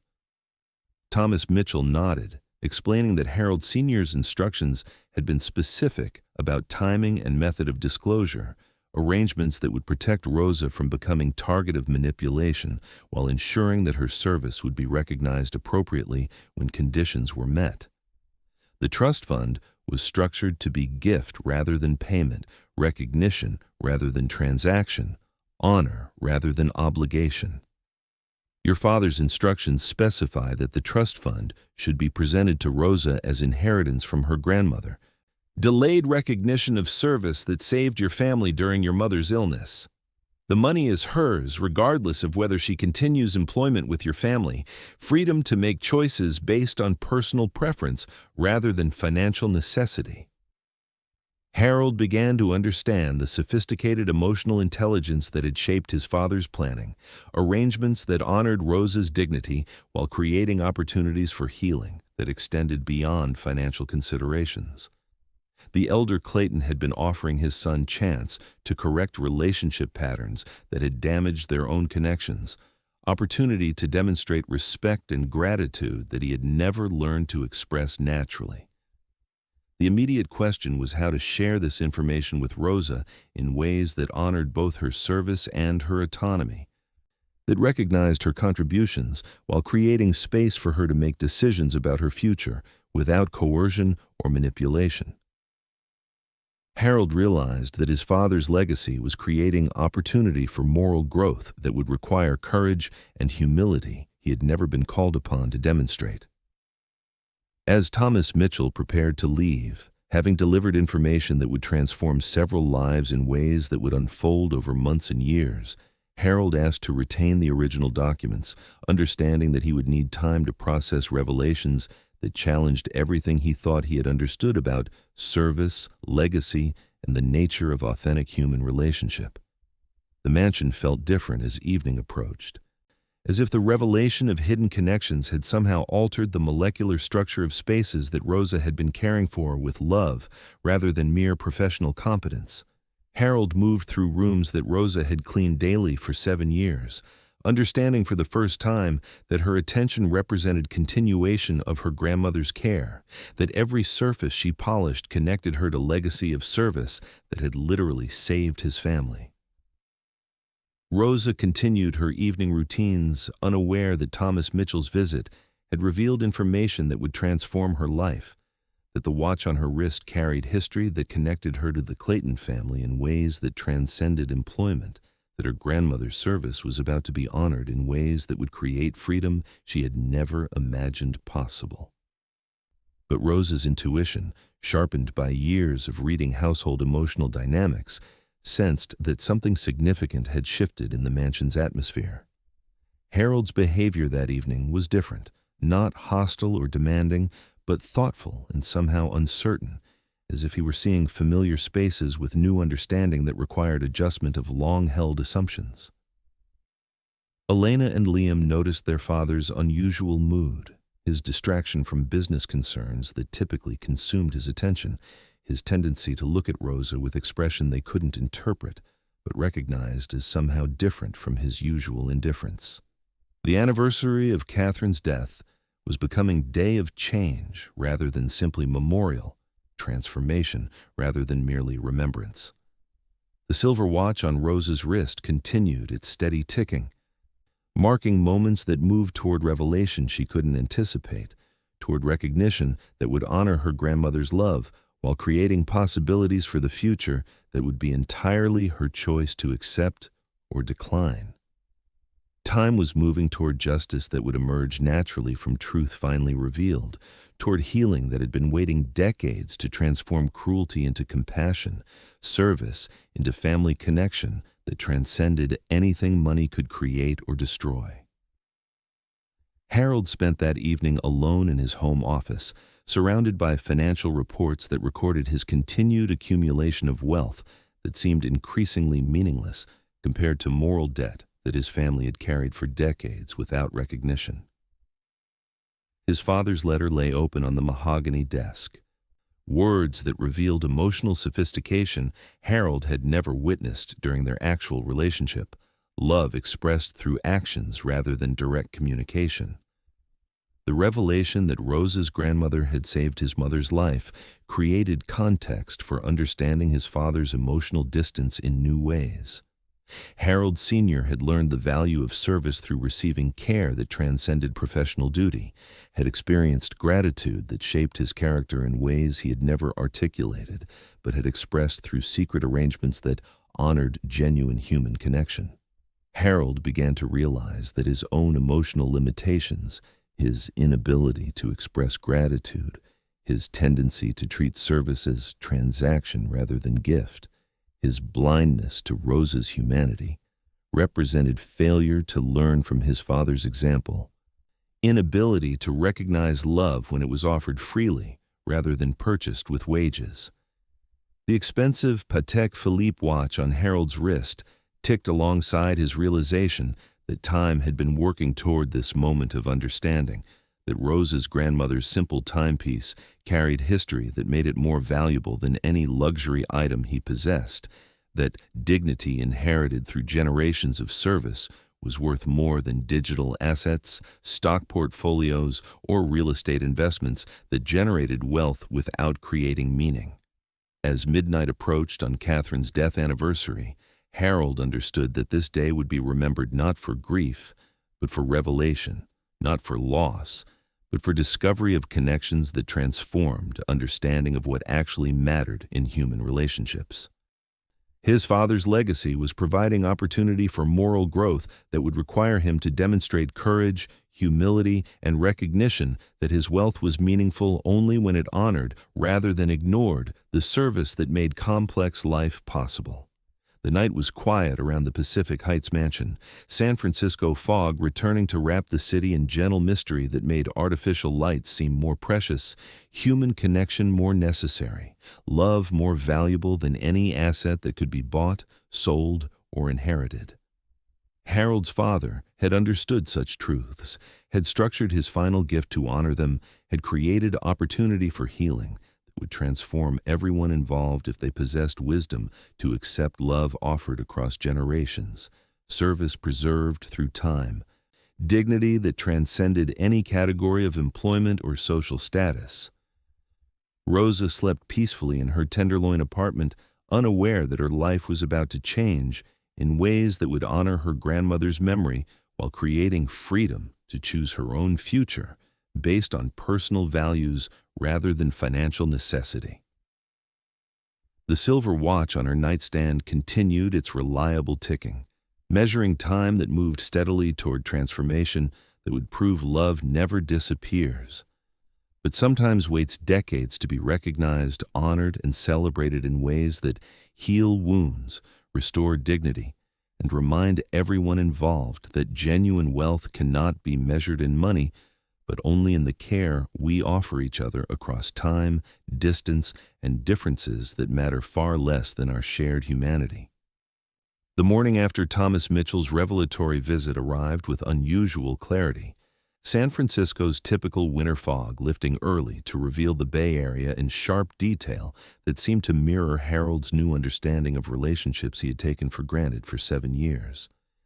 Harold woke earlier than usual, his mind immediately engaged with complex questions about how to share his father's revelation with Rosa in ways that honored her dignity, while acknowledging the profound debt his family owed to her grandmother's service.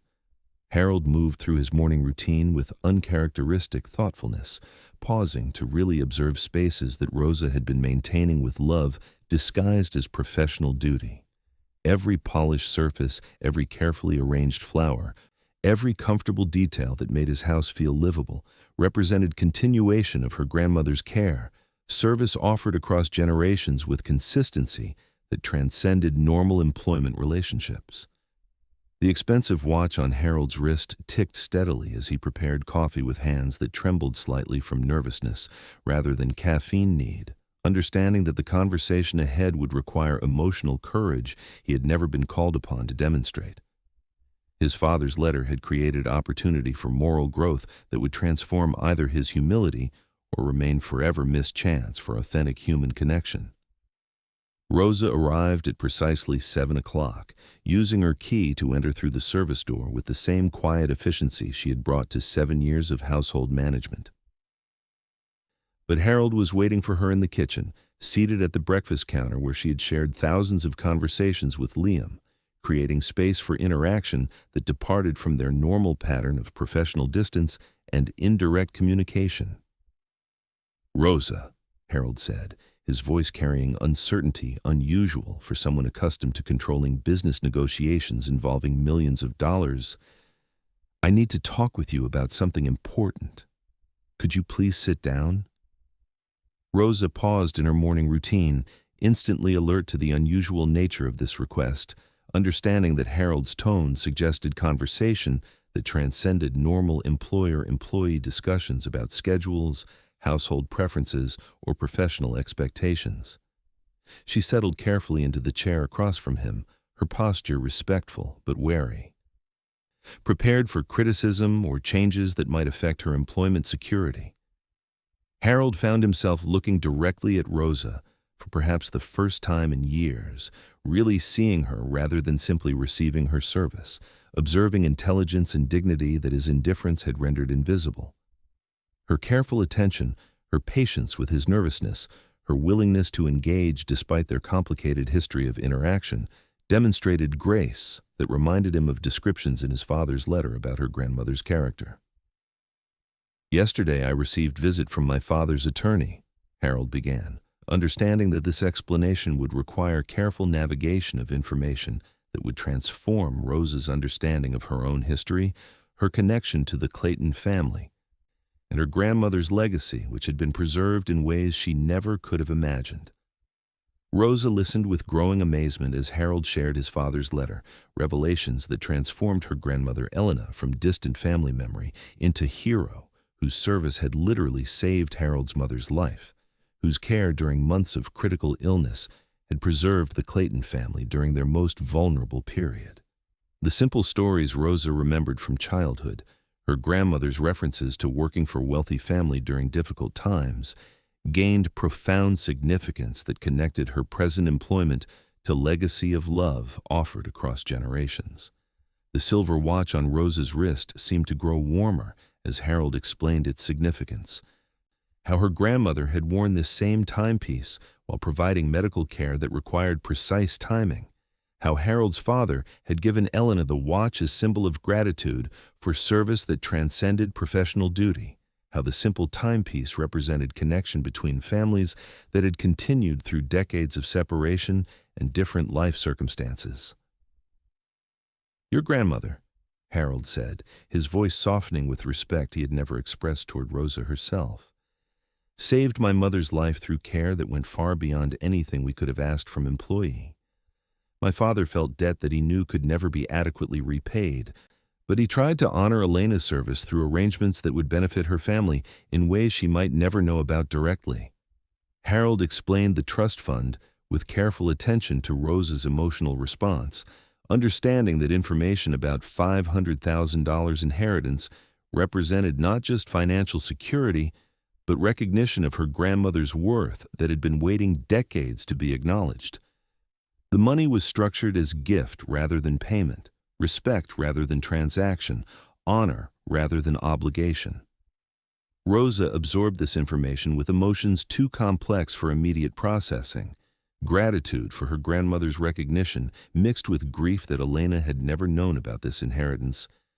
Amazement that her employment with the Clayton family represented continuation of relationship that spanned generations.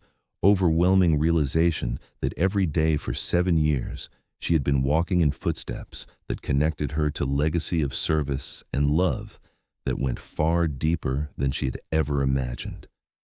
But Rosa also felt confusion about Harold's previous treatment of her, wondering how the man who had cruelly criticized her grandmother's watch just months earlier could be the same person now speaking with respect about Elena's service, explaining arrangements that transformed Rosa's understanding of her own value in ways that challenged everything she thought she knew about her relationship with the Clayton family.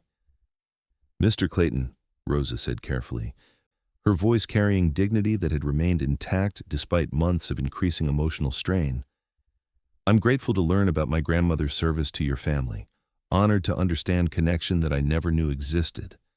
But I need to ask, if you knew this history, why did you speak so cruelly about her watch? Why did you treat symbol of her service as something shameful?" Harold felt the full weight of his moral failure, understanding that his cruelty toward Rosa had been an attack on legacy that deserved honor rather than criticism, dismissal of dignity that belonged to a woman whose care had literally saved his family. The expensive timepiece on his own wrist felt heavy with irony. His father had given him Patek Philippe that cost more than most people's annual salary, while Rosa had inherited simple silver watch that represented love, service, and sacrifice that time could not diminish. "I didn't know," Harold admitted, the answer revealing depths of his own failure to understand people whose service made his complex life possible, his blindness to connections that should have been obvious to anyone paying attention to human dignity rather than surface appearances. "My father never told me about Elena's service, never shared the story of your grandmother's care during my mother's illness." But Harold also recognized that ignorance was insufficient excuse for cruelty, that treating people with basic respect should not require knowledge of their historical connections to your family, that Rosa deserved dignity based on her humanity rather than her grandmother's legacy. His criticism of her watch had revealed character flaws that extended far beyond simple ignorance about family history. "But even if I hadn't known about your grandmother," Harold continued, forcing himself to confront uncomfortable truth about his own behavior, "I should never have spoken to you that way. Your watch, your appearance, your circumstances, none of that justified treating you with disrespect. I was wrong, Rosa, completely, inexcusably wrong." The apology carried weight that transformed their relationship instantaneously. Acknowledgement of Harold's moral failure combined with recognition of Rosa's dignity that created foundation for authentic human connection. Rosa had worked for wealthy families before, had received apologies for minor inconveniences and scheduling conflicts, but had never heard employer take responsibility for fundamental failure of character. Harold continued explaining the trust fund arrangements, the freedom Rosa could now exercise based on financial security rather than employment necessity, the choices she could make about her future based on personal preference rather than survival requirements. The inheritance was structured to honor Elena's service while creating opportunities for Rosa that reflected respect rather than obligation. "The money is yours regardless of whether you continue working here," Harold emphasized, understanding that genuine respect required eliminating coercion from Rosa's decision-making process, creating space for her to choose based on personal values rather than financial factors. "My father wanted Elena's granddaughter to have freedom that service and sacrifice should have earned, recognition that went beyond anything we could offer during her lifetime." Rosa felt overwhelmed by information that transformed her understanding of her own family history, her connection to the Clayton family, her financial future, and her employment situation in ways that would require months to fully process. The revelation honored her grandmother's memory while creating possibilities Rosa had never imagined, freedom that came not from her own achievements, but from legacy of love that had been preserved across decades and generations. Elena and Liam had been listening from the hallway, drawn by unusual nature of conversation between their father and Rosa, unable to understand all implications, but recognizing emotional significance that departed from normal household interactions. They entered the kitchen quietly, sensing that they were witnessing transformation in family relationships that would affect them in ways they couldn't yet comprehend. "Rosa," Elena said softly, her voice carrying affection that had developed over years of receiving consistent attention from someone who cared about her well-being. "I'm glad Dad finally knows how important you are to our family. I've always known, but I wasn't sure he could see it." Liam moved immediately to Rosa's side, his 10-year-old instincts recognizing that she was processing emotional information that might need comfort. That adult conversations about money and family history sometimes carried weight that required human connection to balance. He took her hand with natural grace that reminded everyone present of Catherine's ability to offer affection without calculation. "Miss Rosa," Liam said with characteristic directness, "does this mean your grandma and my grandma knew each other? Does it mean we're like family even if it's complicated family?" Rosa's eyes filled with tears that mixed gratitude, grief, amazement, and love that had been waiting years to be expressed without fear of professional boundaries or employment complications. Liam's question touched the heart of what this revelation meant, not just financial inheritance or historical information, but recognition that relationships of care and service created connections that transcended normal categories of family, employment, or social status. Harold watched this interaction with understanding that his father's legacy was providing opportunity for healing that extended far beyond financial arrangements, chance to create authentic relationships based on mutual respect rather than economic transactions, foundation for family connections that honored rather than ignored the service that made complex lives possible. The silver watch on Rosa's wrist caught morning light streaming through expensive windows, sparkles of reflection that spread across surfaces like promises being fulfilled, like love finally being recognized, like dignity being restored in ways that transformed everyone involved. Time had been working toward this moment of revelation, understanding, and possibility that would reshape all their relationships in directions none of them could have predicted, but all of them desperately needed. Elena moved closer to Rosa, understanding that this woman who had provided consistent care during her most difficult years was connected to family history in ways that made their relationship more significant than employee-employer transaction, that Rosa's presence represented continuation of love that had been offered across generations without expectation of recognition or reward. Harold realized that his father's final gift was opportunity to demonstrate emotional intelligence that had been lacking in their own relationship, chance to show gratitude, respect, and authentic human connection that could heal wounds created by years of indifference and cruelty. The trust fund was financial expression of deeper truth about interdependence, service, and love that transcends time when it's offered with genuine care.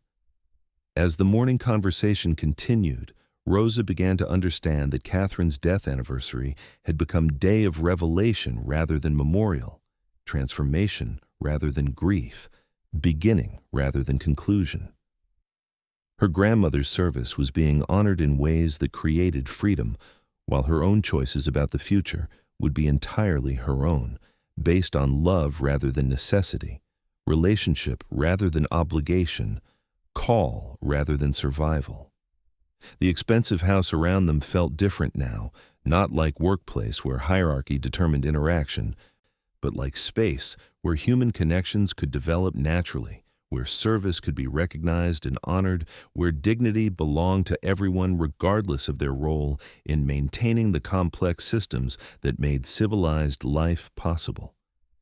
Time moved forward toward healing that none of them could have imagined when the day began, toward relationships based on mutual respect rather than economic disparity, toward understanding that genuine wealth couldn't be measured in money, but only in the care people offered each other across difference, distance, and social barriers that mattered far less than their shared humanity and capacity for love that honored rather than exploited, served rather than dominated, healed rather than wounded. The people whose lives intersected through circumstances that seemed accidental but revealed deeper wisdom about connection, legacy, and the ways love offered freely, comes back multiplied in ways that transform everyone involved. The revelation of Rosa's family connection to the Clayton household transformed the mansion's emotional atmosphere in ways that were immediately visible but would take months or years to fully understand. Harold's acknowledgement of his moral failure, combined with recognition of Rosa's grandmother's heroic service, created foundation for authentic relationships that had been impossible under previous hierarchies of employer-employee interaction based solely on economic transaction rather than human respect. Rosa spent the morning processing information that recontextualized her entire understanding of her own history, her employment with the Clayton family, and the silver watch that had become symbol of dignity rather than inadequacy, honor rather than shame, connection rather than separation. The timepiece that Harold had cruelly criticized just months earlier was revealed to be artifact of service that had literally saved his family. Legacy that connected Rosa to heroism she had never known existed in her grandmother's quiet life. But Rosa also faced complex decision about her future that financial security now made possible. The trust fund inheritance provided freedom she had never possessed, ability to make choices based on personal preference rather than survival necessity. Opportunity to continue serving the Clayton family because she chose to, rather than because she needed employment to support herself and send money to her daughter in Los Angeles. Elena and Liam responded to the morning's revelations with excitement that reflected their genuine affection for Rosa, understanding that her connection to their family history made relationships they had treasured feel more legitimate, less complicated by professional boundaries that had always created artificial distance between care they wanted to offer and receive. "Rosa," Elena said during lunch preparation, her voice carrying warmth that had been complicated by employment hierarchy but could now be expressed more naturally. "I'm so glad you're part of our family story in ways that go beyond just working here. It makes everything feel more real, more connected." Liam's response was characteristically direct and emotionally intelligent. "Miss Rosa, does this mean I can love you like family instead of just wishing I could?" His question pierced through complicated adult understanding of appropriate boundaries to reach essential truth about human connection that transcends social categories when it's authentic and mutual. Harold observed these interactions with growing understanding that his father's legacy was providing opportunity for relationships based on genuine affection rather than professional obligation, connections that honored service while creating space for authentic emotion that had been suppressed by hierarchies that separated rather than connected people who shared daily life. But Harold also recognized that Rosa's decision about her future employment would require time and space for consideration that wasn't influenced by gratitude, guilt, or pressure to maintain status quo simply because it was familiar. The trust fund was designed to create freedom, and Harold understood that genuine respect required protecting Rosa's autonomy even if her choices might not align with his family's preferences. "Rosa," Harold said that afternoon, his voice carrying respect that transformed their interaction from direction-giving to honest conversation. "I want you to know that whatever you decide about continuing work here, the money is yours without conditions. Our family's debt to your grandmother isn't dependent on your employment decisions, and your freedom to choose your future is complete." Rosa appreciated Harold's attempt to remove pressure from her decision-making process, but she also understood that relationships formed over 7 years of shared daily life couldn't be easily categorized as purely professional transaction that could be concluded with financial settlement. Elena and Liam needed consistent adult attention that their father was still learning to provide, and Rosa's care for them had become genuine love that transcended employment obligations. The afternoon brought specific conversations about practical arrangements that would need to be resolved regardless of Rosa's long-term decision. Thomas Mitchell returned to complete legal documentation for trust fund transfer, ensuring that financial arrangements properly protected Rosa's inheritance while eliminating any complications that might affect her employment status or immigration situation.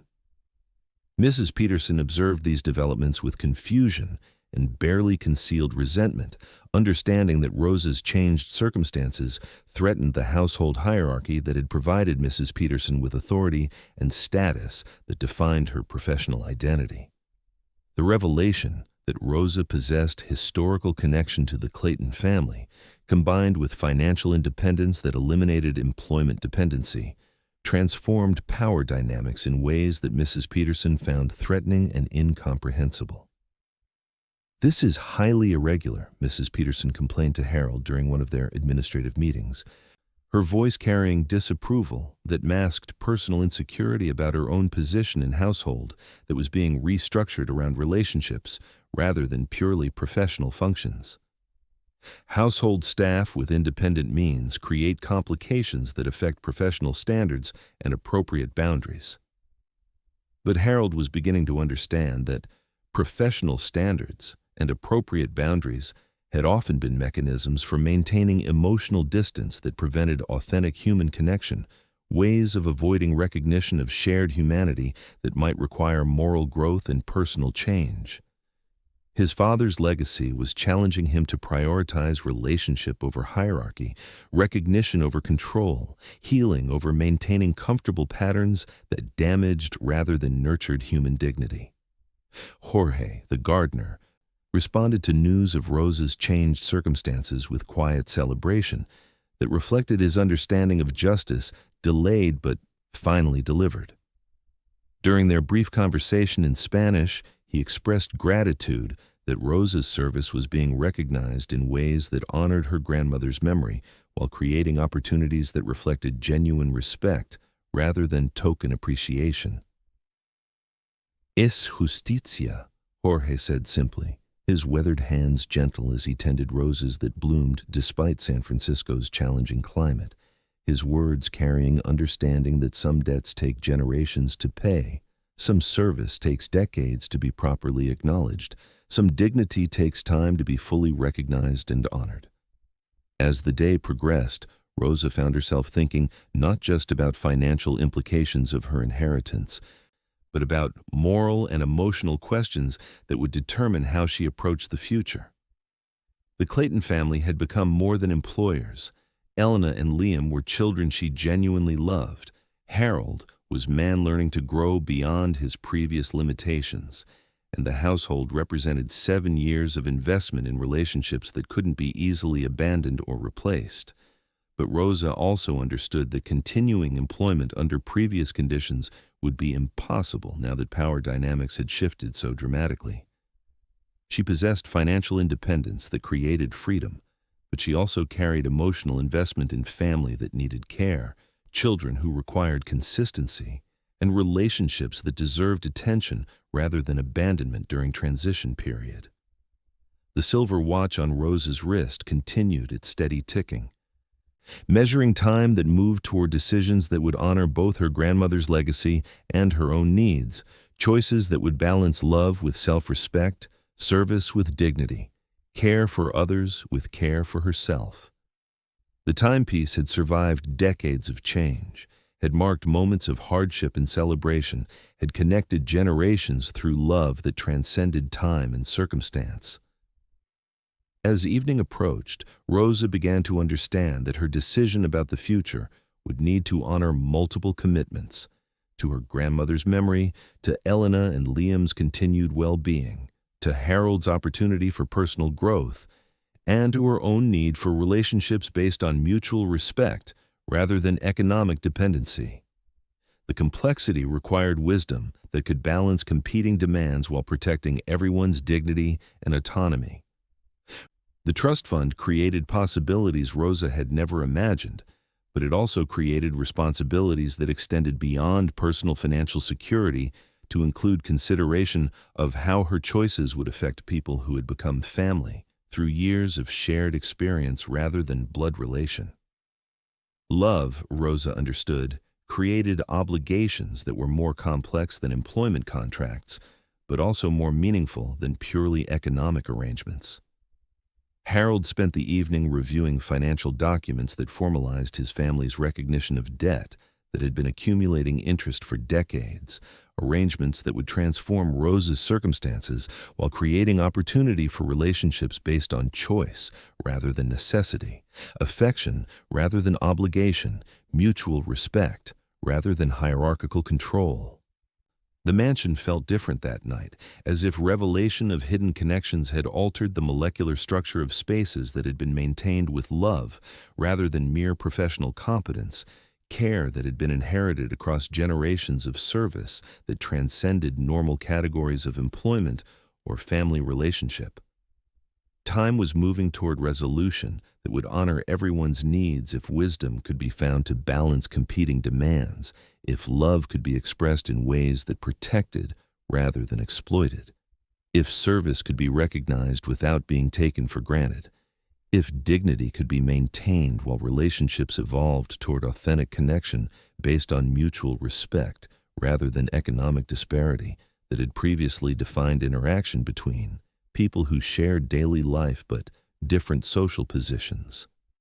The watch ticked on, measuring moments that accumulated toward choices that would shape the future for everyone involved, decisions that would prove whether love offered freely could be received with grace, that honored rather than diminished the people whose lives intersected through circumstances that seemed accidental, but revealed deeper wisdom about connection, legacy, and the ways human relationships could heal wounds created by ignorance, cruelty, and systems that separated rather than connected people whose lives were interdependent in ways that money could measure but never fully value or replace. 3 weeks passed while Rosa considered her decision about continuing employment with the Clayton family. Time that allowed everyone to adjust to new understanding of relationships that had been transformed by revelation of historical connections and financial arrangements that created freedom while preserving bonds of genuine affection developed over years of shared daily experience. During this period, Harold demonstrated growth that surprised everyone who had known him during years of grief-driven emotional unavailability and business-focused indifference to household emotional dynamics. He began participating more actively in family life, showing up for dinners that had been eaten separately for months, engaging with Elena and Liam's daily concerns in ways that didn't require Rosa's mediation or translation of their needs. Harold's transformation wasn't dramatic or complete. Grief and previous patterns of avoidance couldn't be overcome immediately, but his effort was visible and consistent. He arranged his business schedule to accommodate school events that he had previously missed, asked questions about homework and friendships that demonstrated genuine interest rather than perfunctory parental obligation, and began learning to provide emotional support that his children needed from their father, rather than depending entirely on Rosa's invisible labor. Elena responded to her father's increased attention with cautious hope, understanding that Harold's growth represented opportunity for healing that extended beyond her own recovery from grief and anxiety. Her eating disorder remained challenging, but family dinners where Harold participated actively created structure and connection that supported rather than undermined her efforts toward healthier relationships with food and her own body image. "Dad," Elena said one evening during dinner conversation that would have been impossible months earlier, "I'm thinking about studying film production in college. I know you probably want me to consider business or something more practical, but I think I'm good at storytelling, and it feels important to me." Harold's response revealed emotional intelligence that he was learning to exercise rather than avoiding difficult conversations through work-related distractions. Elena, I want you to study what makes you excited about learning, what connects to abilities you want to develop. Our family can support your education regardless of what field you choose. These interactions created household atmosphere that supported Rose's emotional well-being rather than draining it, reduced her need to provide parental functions that should have come from Harold, and transformed family dynamics in ways that made continuing employment feel like choice rather than rescue mission for children whose father was learning to be more present and engaged. Liam's response to his father's increased availability was immediate and profound.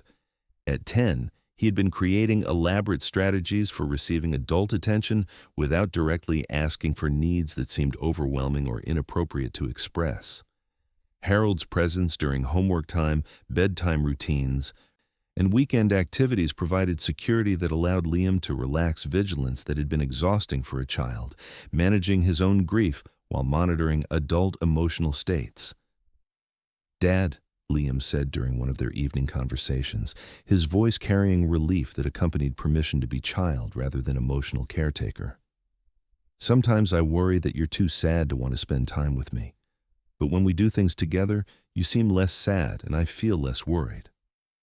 Harold understood that Liam's observation revealed how his previous emotional unavailability had created anxiety for his children that extended far beyond their own grief about Catherine's death, had required them to manage adult emotional states that children shouldn't have to navigate.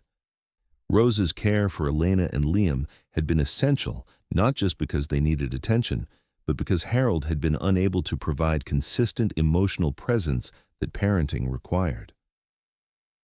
Mrs. Peterson observed these changes with discomfort that reflected her investment in household hierarchy that separated rather than connected family members, professional relationships that maintained distance rather than creating opportunities for authentic human connection. Harold's transformation challenged organizational structures that had provided Mrs. Peterson with authority and status she was reluctant to surrender.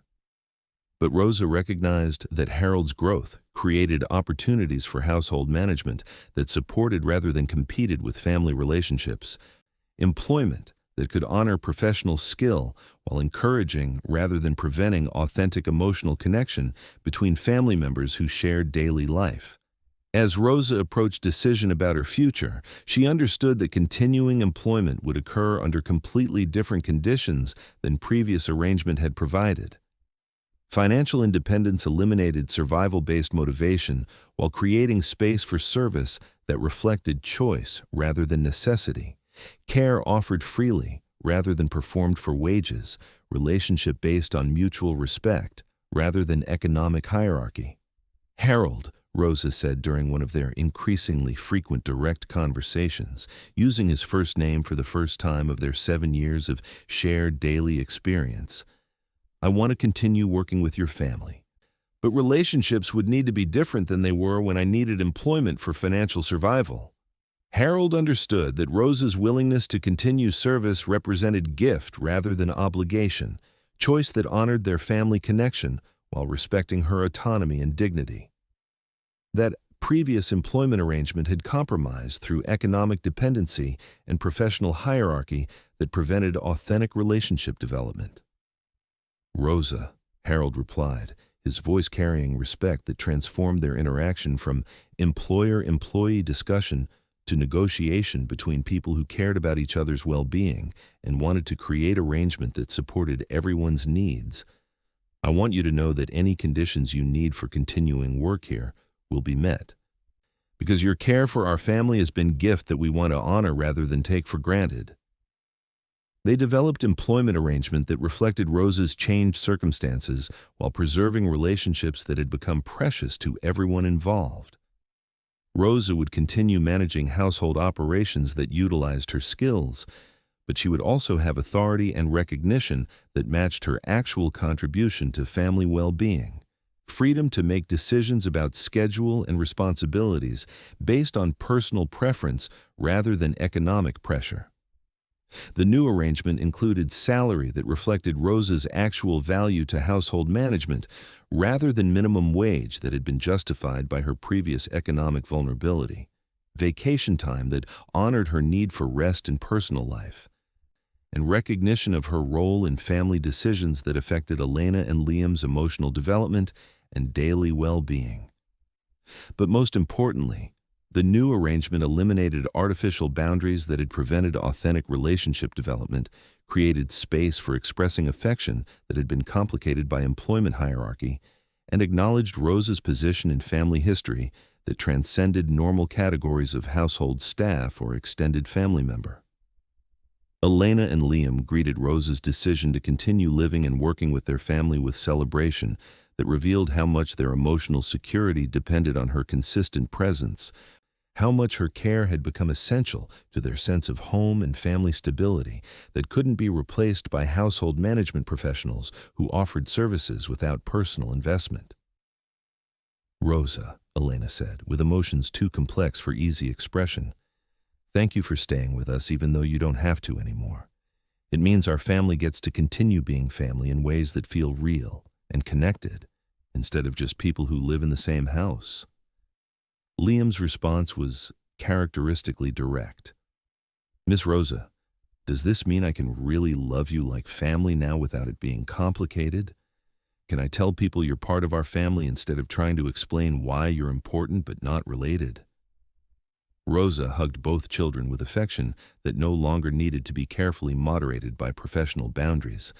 Love that could be expressed authentically because relationships were based on choice and mutual care rather than economic transaction that complicated emotional honesty.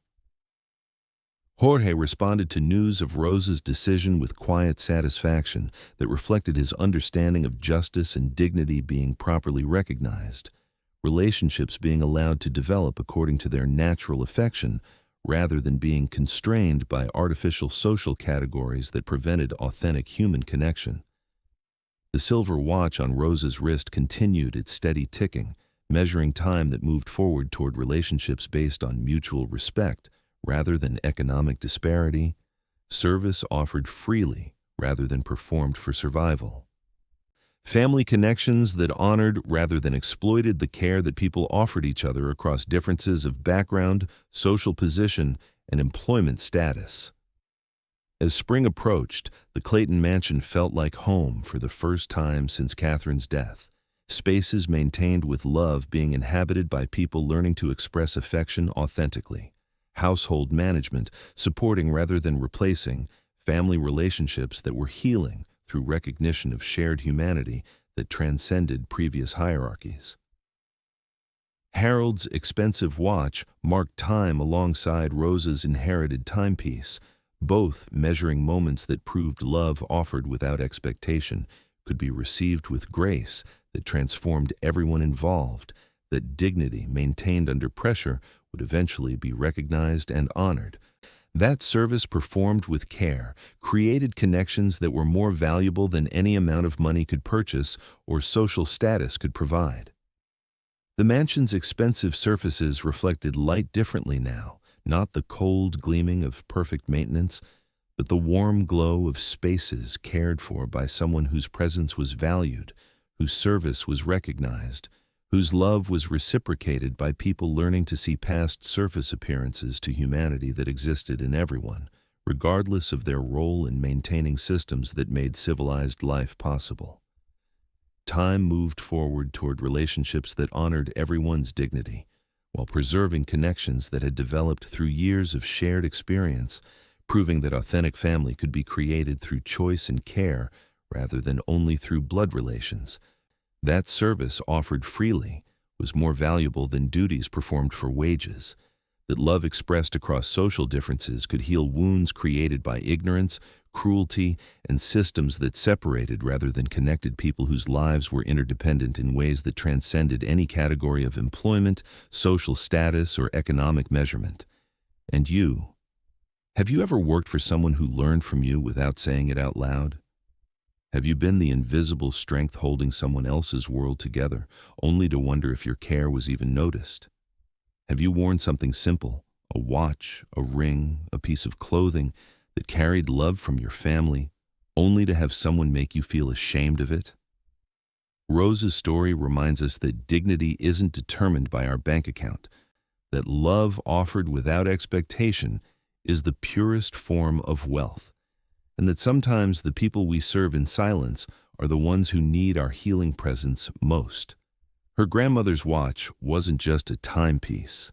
It was a symbol of women who have worked quietly, loved deeply, and held families together across generations with strength that money can never buy. If this story touched your heart, if you recognized yourself in Rose's quiet strength or saw someone you love in her invisible service, please leave a like and share it with someone who needs to remember their own worth today. Subscribe to our channel so stories like this can reach other women who need hope, who need to know that their work matters, that their love is seen, even when it feels invisible. For more emotional stories that honor the strength of working women, click the podcast link on the left. Thank you for walking this journey with us, for believing that every person's dignity deserves recognition, for understanding that the most valuable things in life can't be purchased. They can only be given freely, received gratefully, and passed down like precious heirlooms from one generation to the next. Until we meet again in our next story, remember, you are valuable not because of what you own, but because of who you are. Your time, your care, your love. These are the treasures that truly matter. And like Rose's grandmother's watch, they keep perfect time in the rhythm of the human heart.